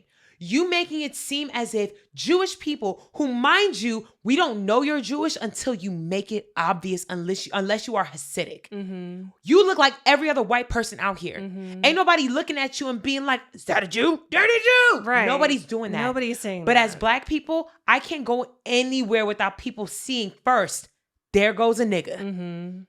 You can't go anywhere aside from a black dominant nation where people won't be racist against you. Mm-hmm. In Asia, Mm-hmm. in Europe, in the no matter where the fuck you go. But you're trying to get me to believe that this young Jewish kid is facing bullying that's just as bad as a young black kid. Get the fuck out of my face. Please. That was such a slap in the face to black people. It was. Period. It was. That's fine. I don't even And need look, we're not saying anti-Semitism doesn't exist. It's almost as if it was a mockery of what Black people experience. That is what with it's that upsetting me. commercial. Yes. You know? It would be different if it was just an all call to all Jewish people, keep hope alive, anti-Semitism happening in all these different places and spaces and ways. But then to bring Black people into it is insane to me. Mm-hmm. Especially since the anti-Semitism, 10 times out of 10, is coming from white people. Exactly. It's coming from white people. Exactly. I don't ever see Black people being like dirty fucking Jews. Right. No. It's white people. Because to them, y'all are still not white enough. Mm-hmm. It would have made more sense if it were a white person coming to his quote unquote rescue than a Black person. And the crazy part is I've experienced severe racism from Jewish people. Oh, specifically growing up in New York. Oh, yeah. Are you kidding? My mom worked for a Jewish hospital. Yeah. She worked for New York Community Hospital. If anybody who knows, it is in the middle of a very Jewish neighborhood in Brooklyn. Mm-hmm. Everybody there was Jewish. All the patients, all the doctors, and the nurses were Black. Mm-hmm. The stories I could tell of the way they spoke to my mom, crazy as fuck. The stories I could tell of being on the bus with her, going to her job, and then being on the bus with all the Jewish people and them looking at us crazy as fuck. Mm-hmm. Even when my place is in a very Hasidic Jewish neighborhood, they don't even like look me in the eye. No. They avoid any type of, like, even walking on the sidewalk together. It's like, yes, I'm a pariah. Yes. Like literally. Oh my God. It really is like that. Mm-hmm. But there's supposed to be solidarity?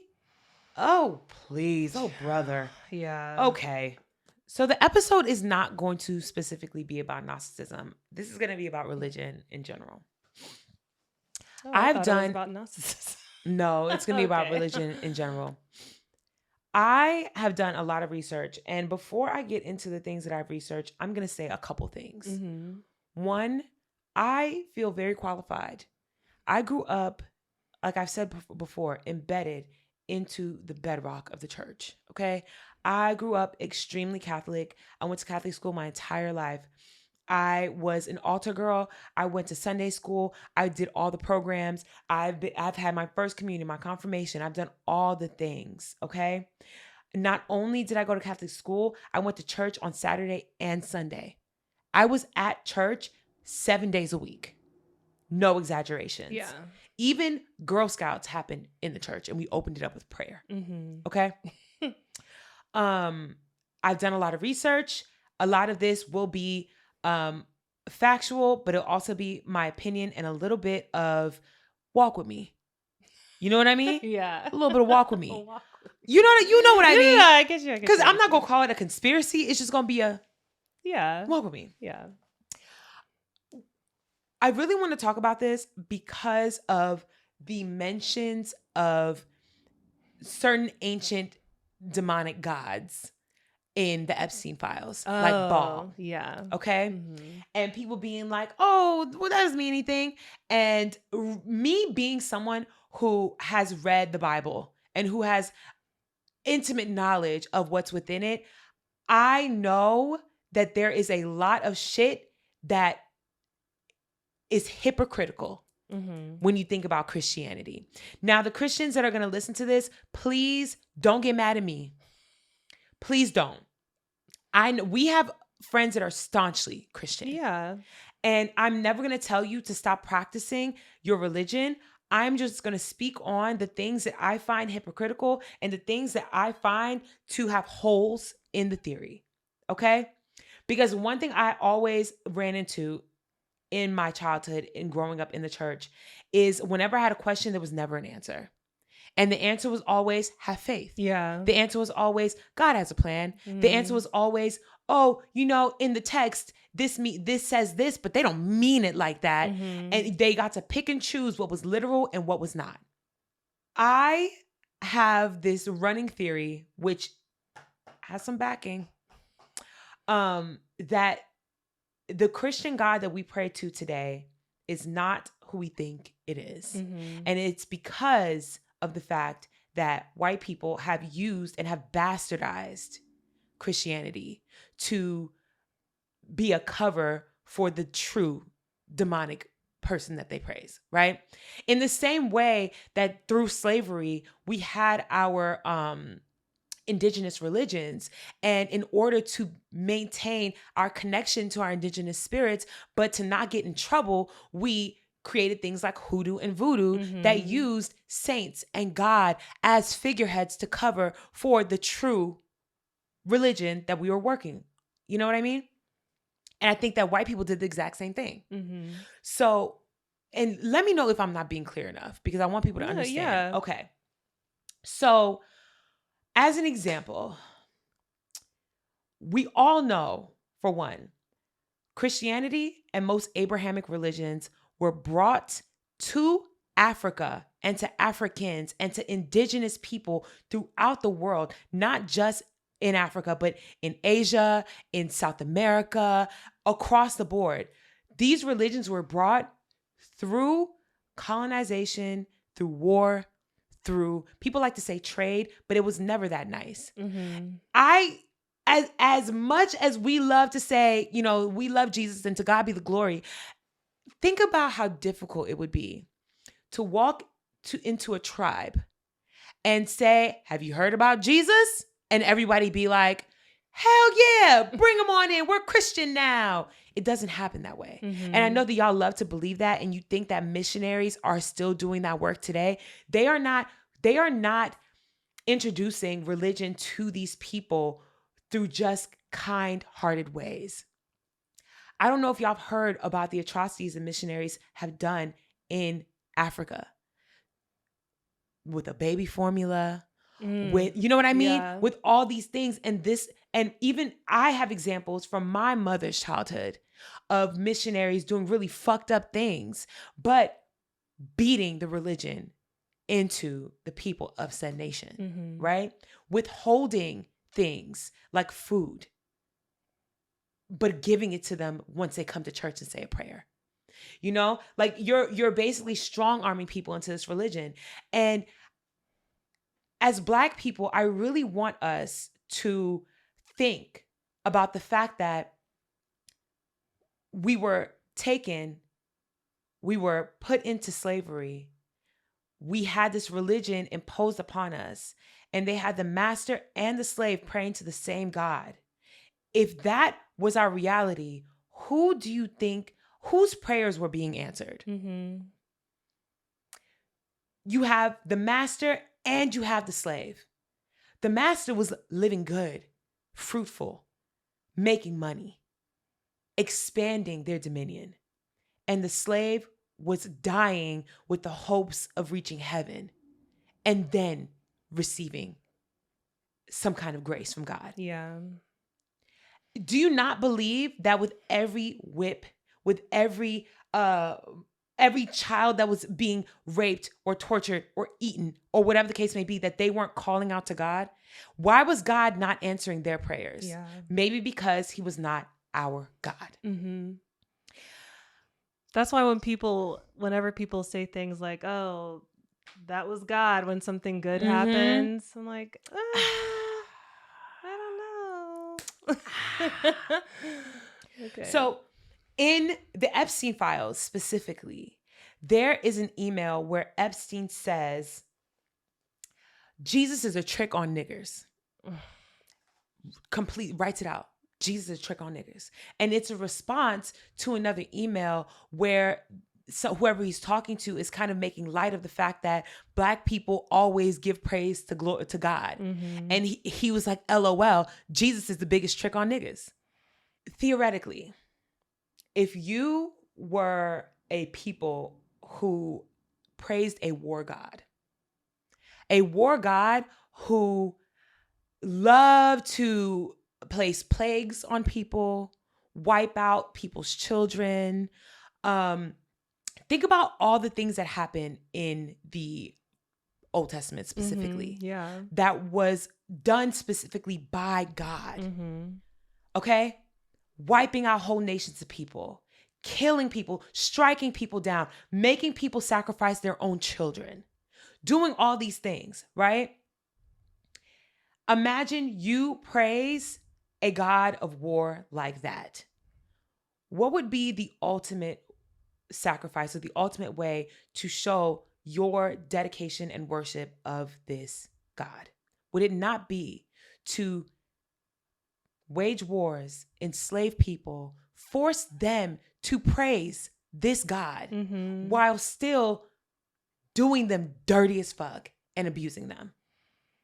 There is a theory that slavery was literally in exchange. So these white people wanted to have freedom. They wanted to be rich. It's an endeavor of capitalism for sure.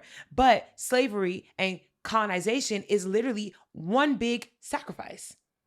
You grab these people, you fuck them up, you pray to your God, you have them pray to your God too, but you know only your prayers are being answered. It's like harnessing energy. Yeah. I've also heard... I mean, that's what they said about Palestine too. Yes, I'm going to touch on that too. I've also heard that, because going back, Baal, that god, is a war god. And the origins of this god go all the way back to the Canaanites, right? And this was during the same time that Judaism was coming about, right?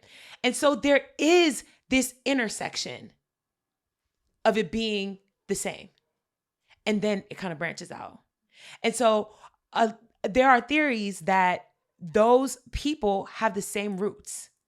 Like the Netanyahus and the colonizers have the same roots and praise the same God. Because there are extreme forms of Judaism. Where the everyday Jew that you see today does not practice an extreme form of Judaism. They're like Christians, how we go to church, we sing a song, we do things, we pray to God, and then we go home. There are Jewish people who dedicate their lives to this shit and truly believe that the end of days is going to be when the entire world turns against Israel. So in the extreme form of Judaism, their rapture is when the entire world wages a war against the Jews or against Israel specifically. And so people have theories that the reason why Israel is doing all these things out in the open and does not care to hide it and is being really fucked up is because they want everyone to turn against them, because it's going to bring forth the coming of God quicker. And it's going to allow them to inherit the world quicker. And once the entire world turns against Israel, then they will, by prophecy, inherit the earth, defeat the world, and then inherit it. So basically run the world. That is the means to that is the end goal for a lot of these people. And I'm not saying that is, like I said, it's not the everyday Jew. The same way there are Christian extremists, there are Jewish extremists as well. Zionism, exactly. So with that being said, the connection that we as Americans have with Israel might not be, because people can never figure it out. Right. They can never figure out, why do we have this allegiance? Why do we have this allegiance? Theoretically, it could be because the Christians that run this country are not true Christians. They are all praising the same God, this war God, under the guise of this benevolent religion. Do I believe that there are good Christian people? Yes. I believe that overwhelmingly the majority of Christians within this nation are genuinely good people. I just think that they don't realize that they're praising the wrong God. And the New Testament God is a different God than the Old Testament God. But they have fused them together to make us believe that they're one. Now, in the New Testament, we are primarily learning the teachings of Jesus through letters from other people. That's why you have like the book of this person, that person, whatever. Paul is essentially the person who like created modern Christianity. He never even met Jesus. I want y'all to let that sink in. He never even met him. A lot of the letters that he wrote was like playing telephone. You get the word from a person, from another person, from another person. Oh, I was there. This is what he said. I was there. This is what he said. At the end of the day, the religion that he organized, he made himself the head of. And you have to consider, and this is a thing that I think a lot of Christians don't do. You don't consider the humanity within the people who wrote this book. Yeah. Why would they do it? People have reasons. And sometimes these reasons are not because they want to spread the light and joy of the world. Paul got a lot of fame. He was essentially the first pope. Even like when you speak to the humanity of it, like you said, playing telephone and mishearing something, or even I always think about, did people back then, did anybody have bad eyesight? Okay. Like bad memory. Right. Like, Not only that, but I know people now. We all know people now who will go on the internet, who go to their friends, who tell stories at work, at school about shit that never fucking happened. Let me tell you about that time I met Beyonce. Yes. People just lie. People just lie. People just lie. You don't think that some of these stories were just lies? Mm-hmm. I don't think Jesus turned water to wine. I don't. Mm-hmm. I think a lot of these miracles that the people try to throw in there are just like embellishments. Embellishments to make it seem like this big, glorious thing. Do I think Jesus was a real person? Yes, I do. Mm-hmm. Do I think Jesus was actually a prophet who truly walked around and tried to teach us things? I do. I think that Jesus genuinely was here and saw how fucked up the world was and walked around trying to teach us that God is within us, that you don't need to, because a huge part of Jesus' teaching was against the temple. He saw organized religion and saw what organized religion was doing and the corruption that came from organized religion, and told people, you don't need it. As long as 2 or 3 are gathered in a room, my presence is here. Yeah. He walked around telling people God is within you. You don't need an ordained person to tell you what God is and to tell you how God is moving in your world. You already have him within you. And what did we do with that? We said, ooh, nice. Let's start another organized religion. Yeah. Make that make sense. I saw this video of this woman, because I was deep diving, y'all. I really did research. I was watching YouTube videos and shit. And this woman was giving a talk at, like, I don't know if it was a school or not, but she essentially was saying the same theory about how these white people know that their God is a God of war and it is a God that thrives off of human sacrifice, that they did take the slaves and brought them to America and forced them to praise this God, all this stuff. And the reason why Black people in the United States have had such a hard time breaking free of the shackles is because we are still praying to that God. And I think that if you've noticed in the past, like, 10 years or so, because I will say about around 2016, a lot more Black people have walked away from the church, have started tapping into other, like, esoteric practices, other spiritual practices. And I think that is causing the veil to thin. It is.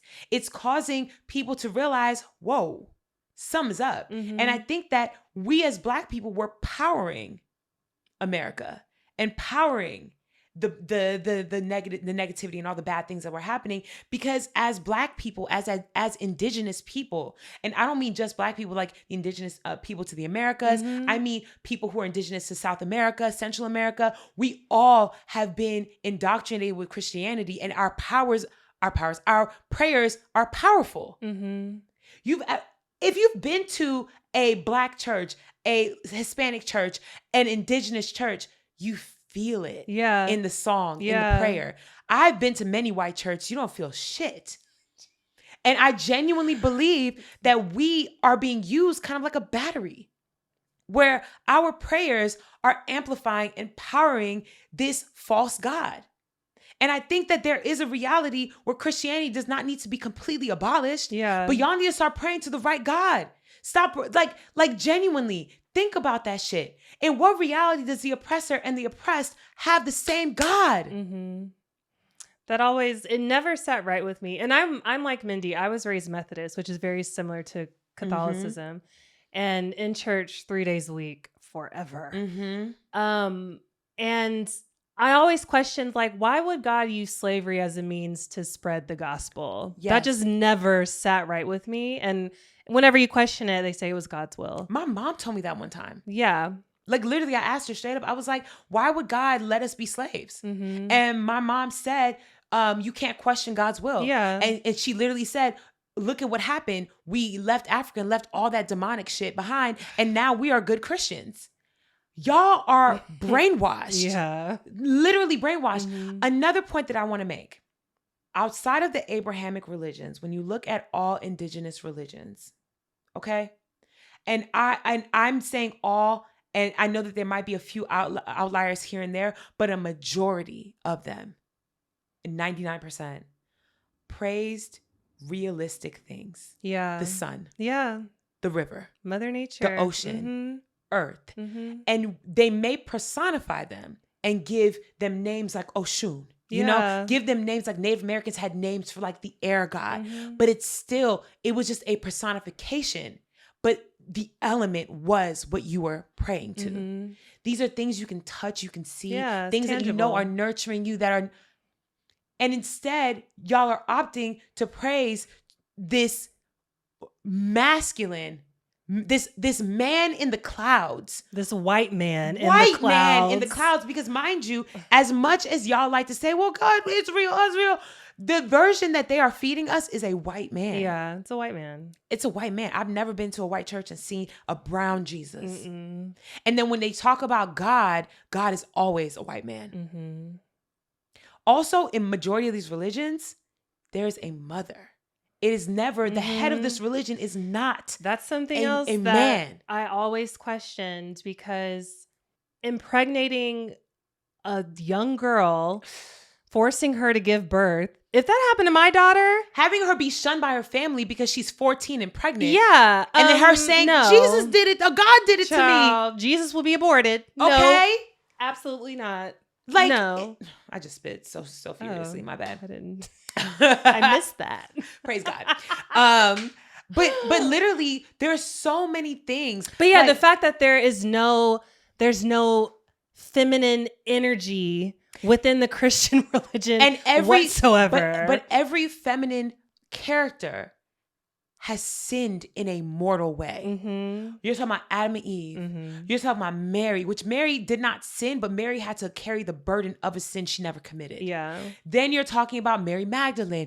All these women, the wives of all these prophets and these people, had to bear so much. Mm-hmm. While the men just like went about it. Lot literally offered up his young children to be raped instead of them raping the angels. And we praise them for it. Mm-hmm.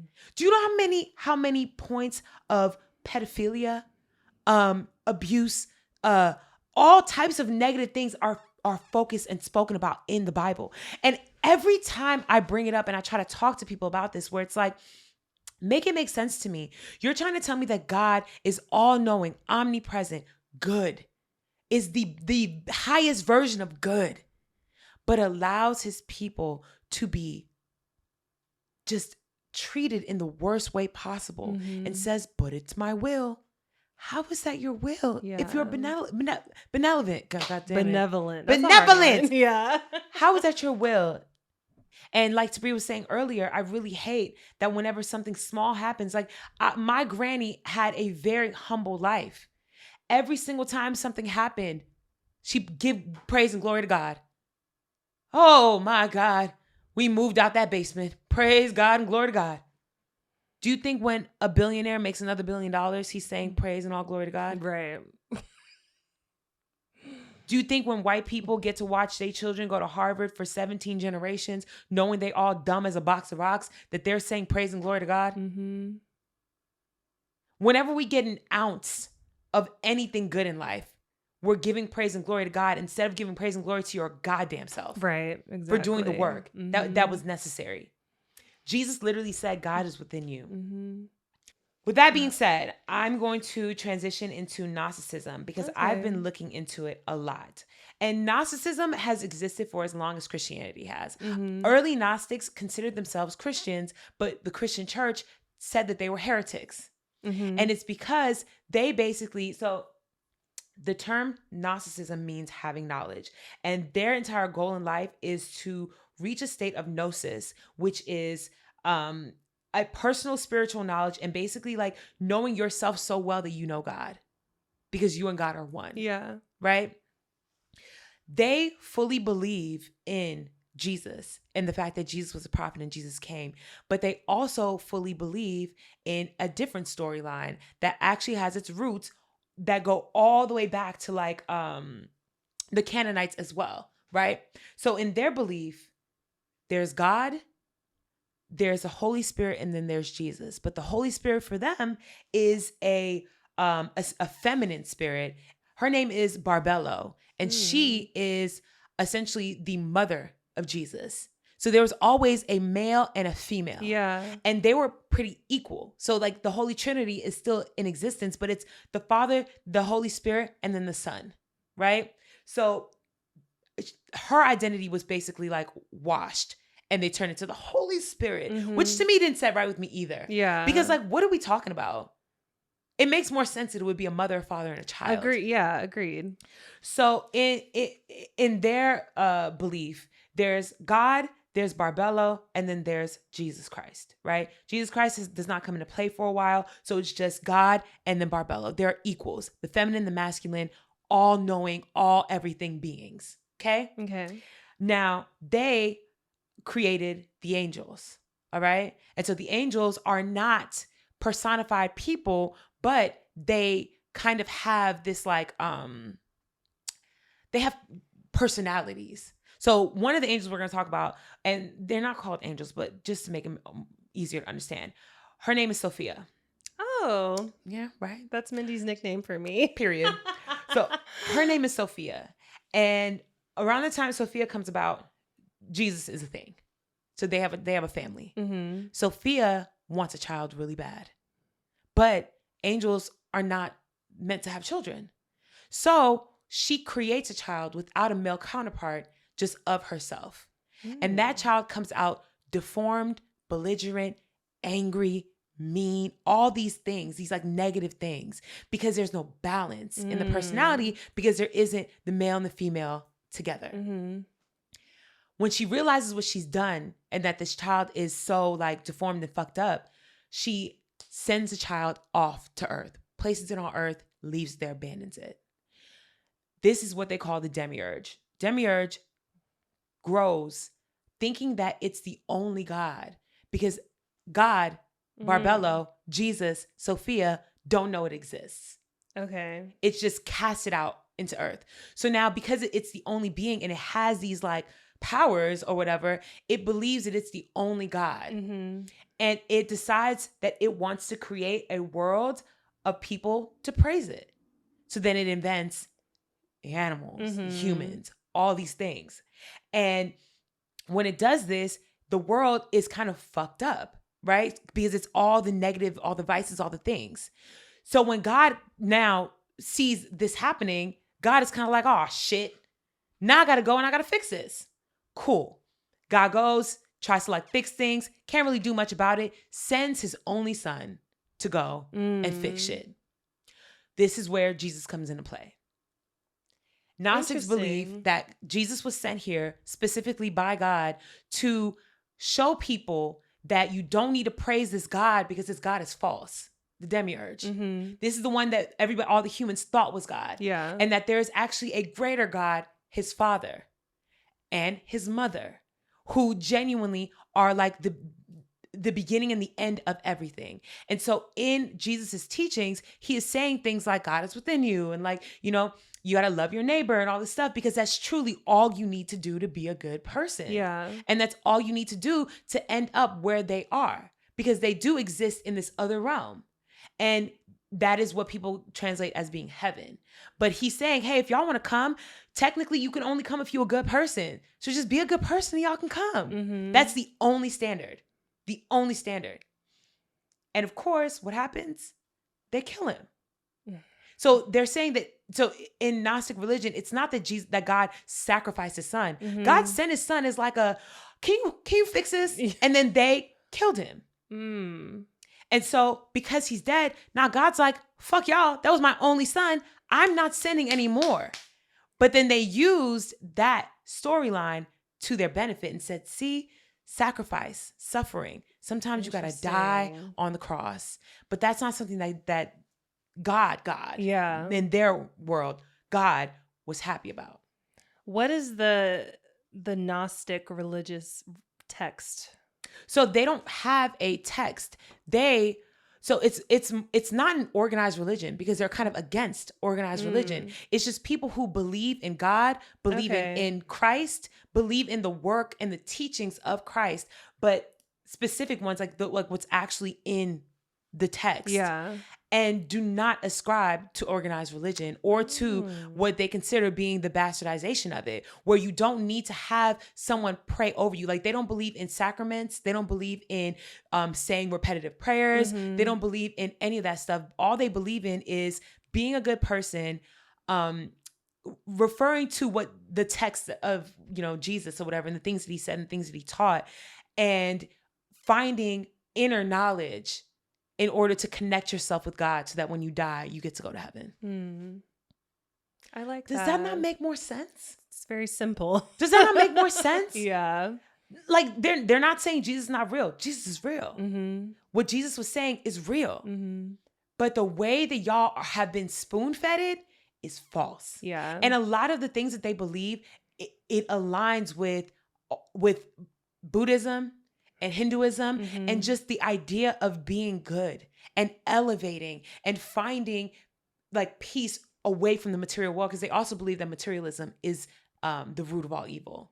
That the minute you start wanting more money and doing all these things, that's when you lose that connection to God. And the more materialistic you are, the less connected you are to God. Yeah. I don't need to have the threat of hell, held over me to be a good person. Yes. That's just me. If you have to intentionally be a good person so you don't go to hell, you're not a good person. Yeah, period. Exactly. Period. I never have to stop myself from being a pedophile. I never have to stop myself from committing murder or fraud. I never have to do that because I just naturally am not inclined to being that person. I think that it's very interesting as well that in the Bible, a lot of these pastors have found verses in scripture to justify their materialism. And the fact that in what reality does it make sense that your pastor owns a private jet? Yeah. Makes no sense. And what reality does it make sense that Jesus said, as long as 2 or 3 are gathered in my name, I am present, and y'all need $1 million church. Right. You don't need to go to church. Multi-million. You don't need to go to church. You can have a very intimate relationship with God and not go to church. You're a multimillionaire, but half your congregation is in poverty. And you're still telling them they have no choice but to tithe. And again, a lot of these things were put into the Bible, like tithing and accepting taxation was put in there by the kings of the time. King James fucked the Bible up. Yeah. Fucked it up. There was so much propaganda put in there. Y'all got to start asking yourselves questions for real. If you want to abide by the Bible based off of how it originated, you would never buy a Bible. You would go scripture by scripture, book by book. There are books that have been removed from the Bible that were in the Bible years ago. How do you explain that away? Religion, it should never be a thing. Spirituality, yes. I think that it says something that Haiti was able to free themselves from the largest world power at the time, France. Took them 12 years, but it started when they all denounced Christianity. And I know my experience is anecdotal, but whenever I come across an atheist or a Buddhist or someone who practices Hinduism, they're all very kind people. Very kind. And most Christians don't realize or recognize how hateful they are. Yeah. I remember one time I asked my mom, because I've always questioned Christianity because it never sat right with me, specifically Catholicism and the way that we went about things in church. And I remember one time I asked her, I was like, so if there's a child who's born in Ethiopia, never, or like any random nation, never lived a very good, humble life, died from malaria at 7 years old, never learned about Jesus. Mm-hmm. Where are they going? And she said, unfortunately, hell. And believes that with her whole chest. And most Christians believe that if you don't accept their God, you're going to burn in hell. Mm-hmm. And they think that force-feeding religion is the best course of action because they're trying to save your soul. No, that sounds like a lie that was told in order to expand a religion quicker. Mm-hmm. I've never met a Hindu person who tried to force feed Hinduism on me. I've never met a Buddhist who tried to force feed that shit on me. Mm-hmm. I've never even met an atheist, like you said, who's tried to force feed that shit on me. They just practice what they practice. They love how they love, and they allow you to live the way you want to live.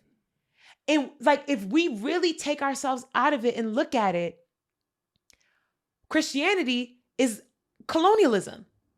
Yeah, it is. It's colonialism. It is. Mm-hmm. They're literally saying, yeah, I know you're happy, but what you're doing is not the right way. We need to teach you how to be civilized. Mm-hmm. And they put it on us. Mm-hmm. And we have just accepted it as being the truth for so long because we had no choice. And I think that now we're starting to realize we do have a choice. We have a choice.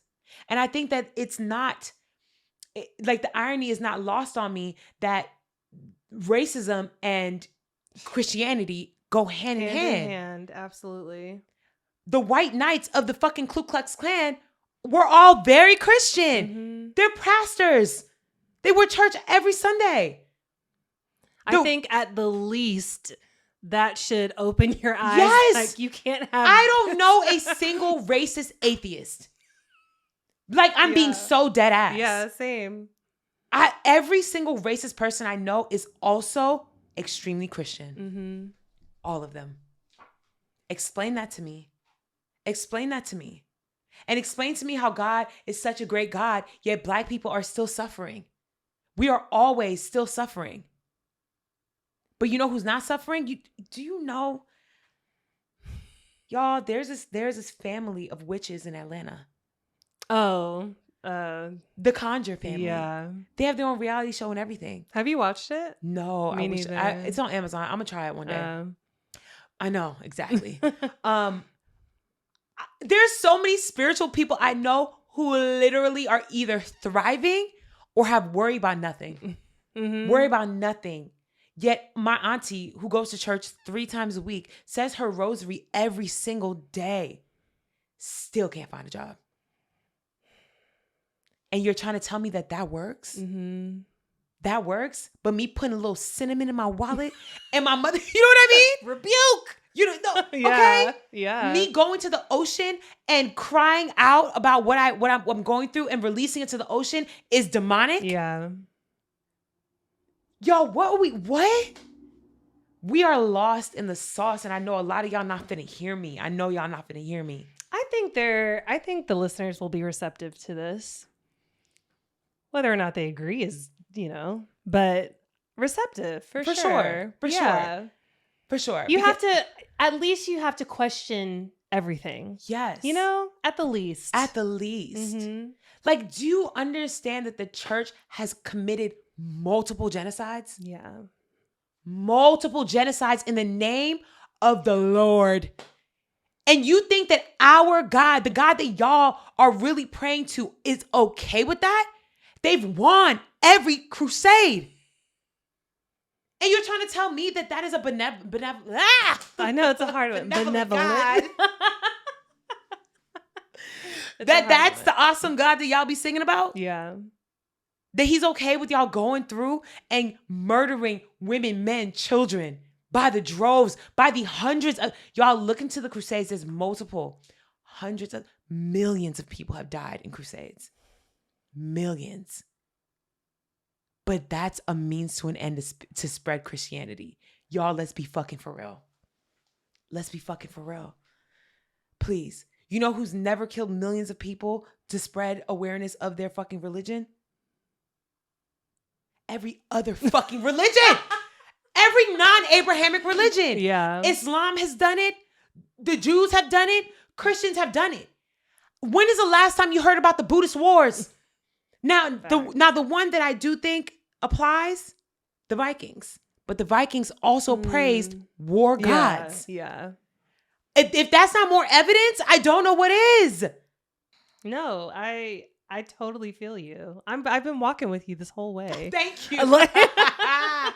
Thank you. Walk with me. Walking. Please. And I, for all those who grew up in the church like me and Tabria did, it is a hard path. The amount of Christian guilt I battled with for years, I still battle with. But at the end of the day, the evidence is the evidence. And I'm not going to lie, I stopped going to church and my life got better.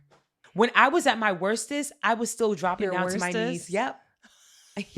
I was still dropping down to my knees and praying to God. I was going to church and crying about my issues. The minute I started talking to my granny instead, the minute I started speaking to God and speaking to Jesus outside of religion, my life got better. I'm a firm believer in Jesus. I love me some Jesus, but I love the real Jesus. Yeah. Not the biblical or the religious Jesus that we have been taught to love. Yeah. My life has gotten better. Do I still have struggles? For sure. But when I go to the beach and I cry and I release, I feel better than when I go to church and put $50 in a fucking envelope and then light a candle and put $3 in the thing and pray to God. It does nothing. Right. Black people, melanated people, people of color, we are naturally spiritual people. We are the original people of this planet. We have a deep connection to this planet. When you gather and you pray and you feel movement, I want you to understand it is not God. It is you. It is the God within you. It is the God within you. Oh, they finna light me up in my comments. They finna light me up. I know it. No, there will be people that love it, Mindy. It'll me really up. resonate. I hope so. Because I feel that, seriously. Why wouldn't I want to express adoration to the world around me? To the world that feeds us. It's if you want, and then you evidence, see the Christians ruining it. Okay, and the evidence, the proof is in the pudding. Abrahamic religions have been the reason behind so much death and destruction in this world. Did tribes fight back in the day? For sure they did. But they weren't fighting on behalf of God. They were fighting for land, for resources, because they just said, we don't fuck with y'all. Y'all got feathers, we got rocks, you know? And instead, y'all are really out here with a cross on your chest saying, I'm going to kill 1 million people so people know God loves them.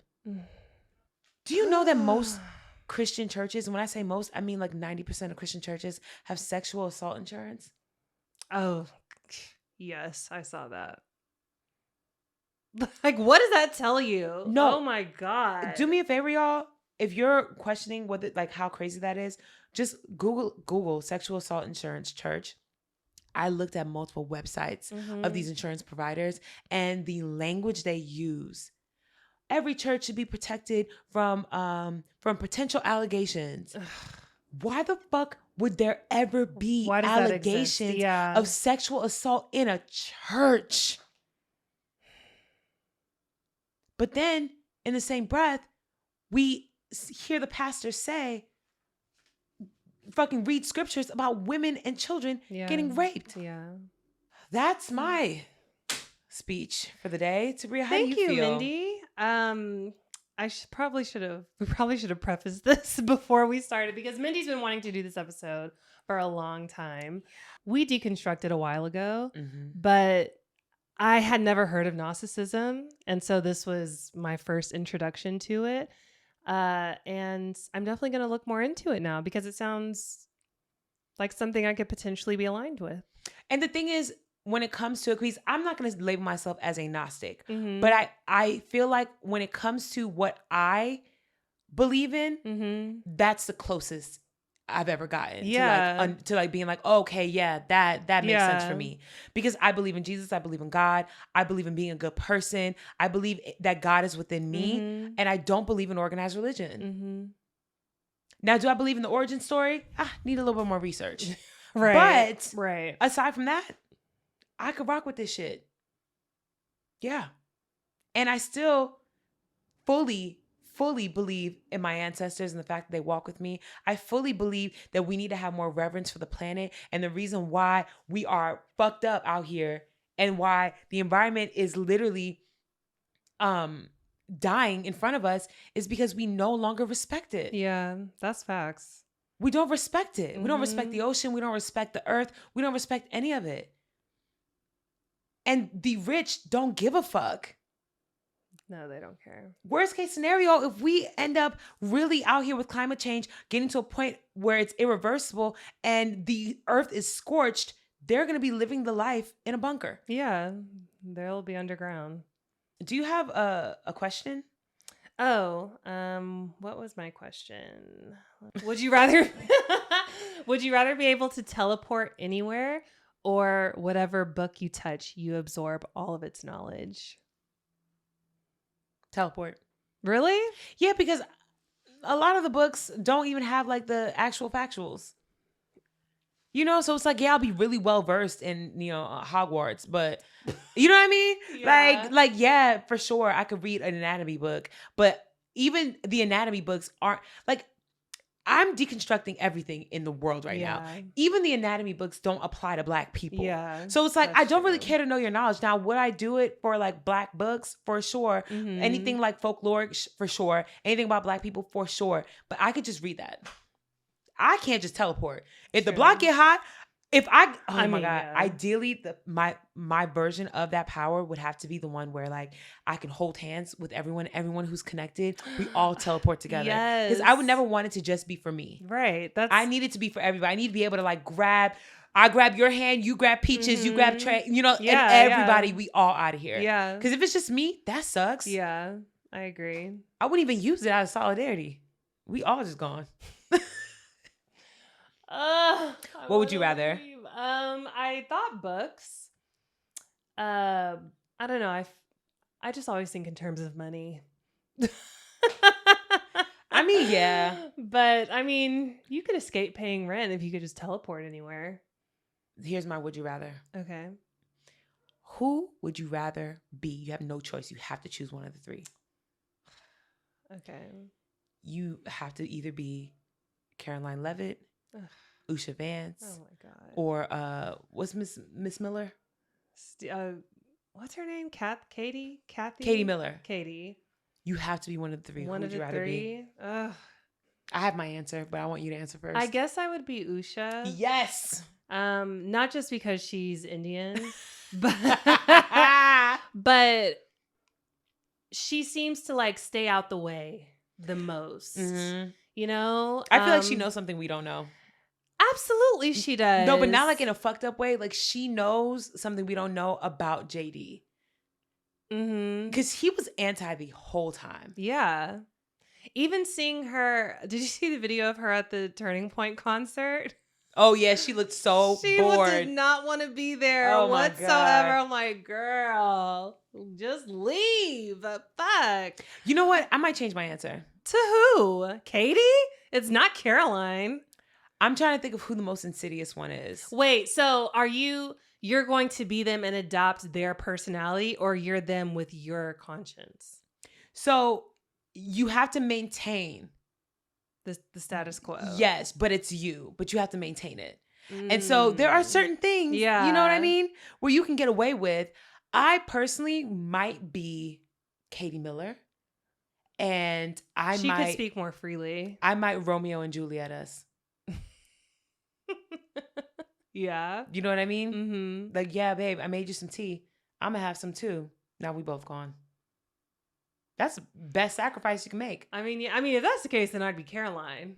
Really? Yeah. Caroline is a mouthpiece.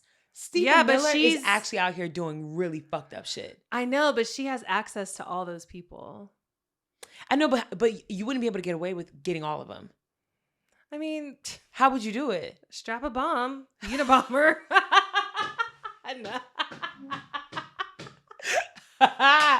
Oh my God.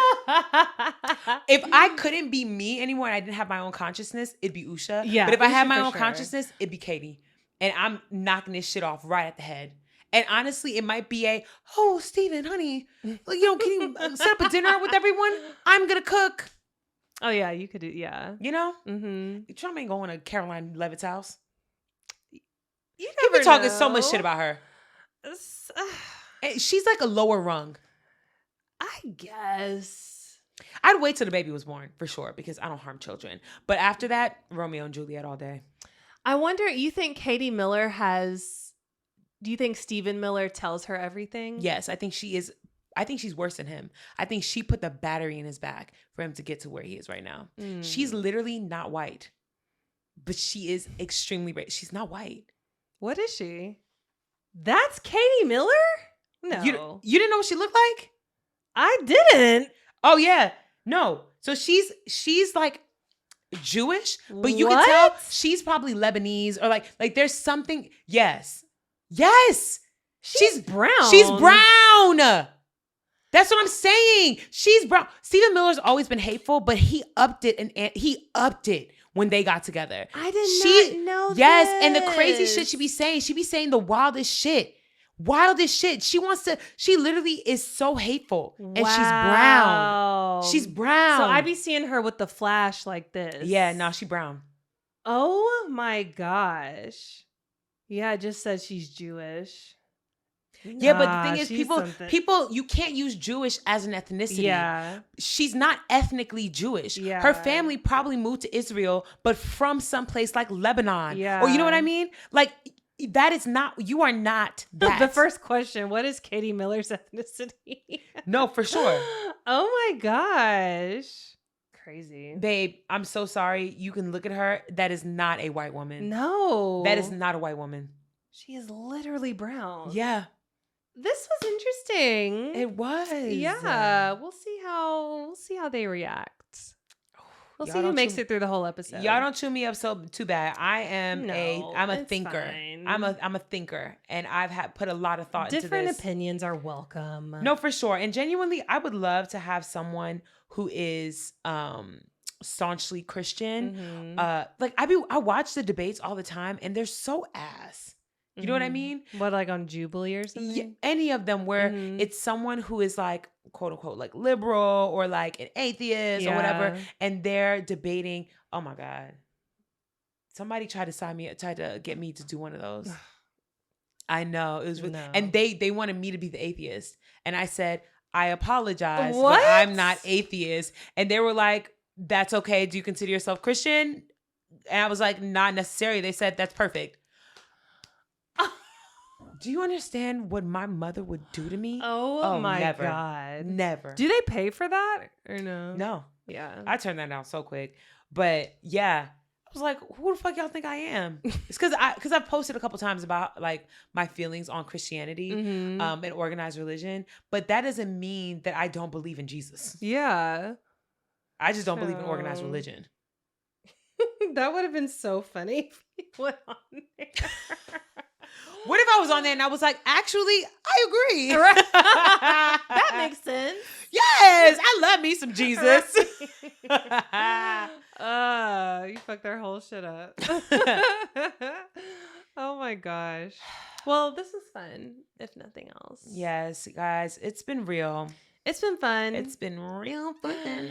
We'll see y'all next week. Bye. Bye. CWatt.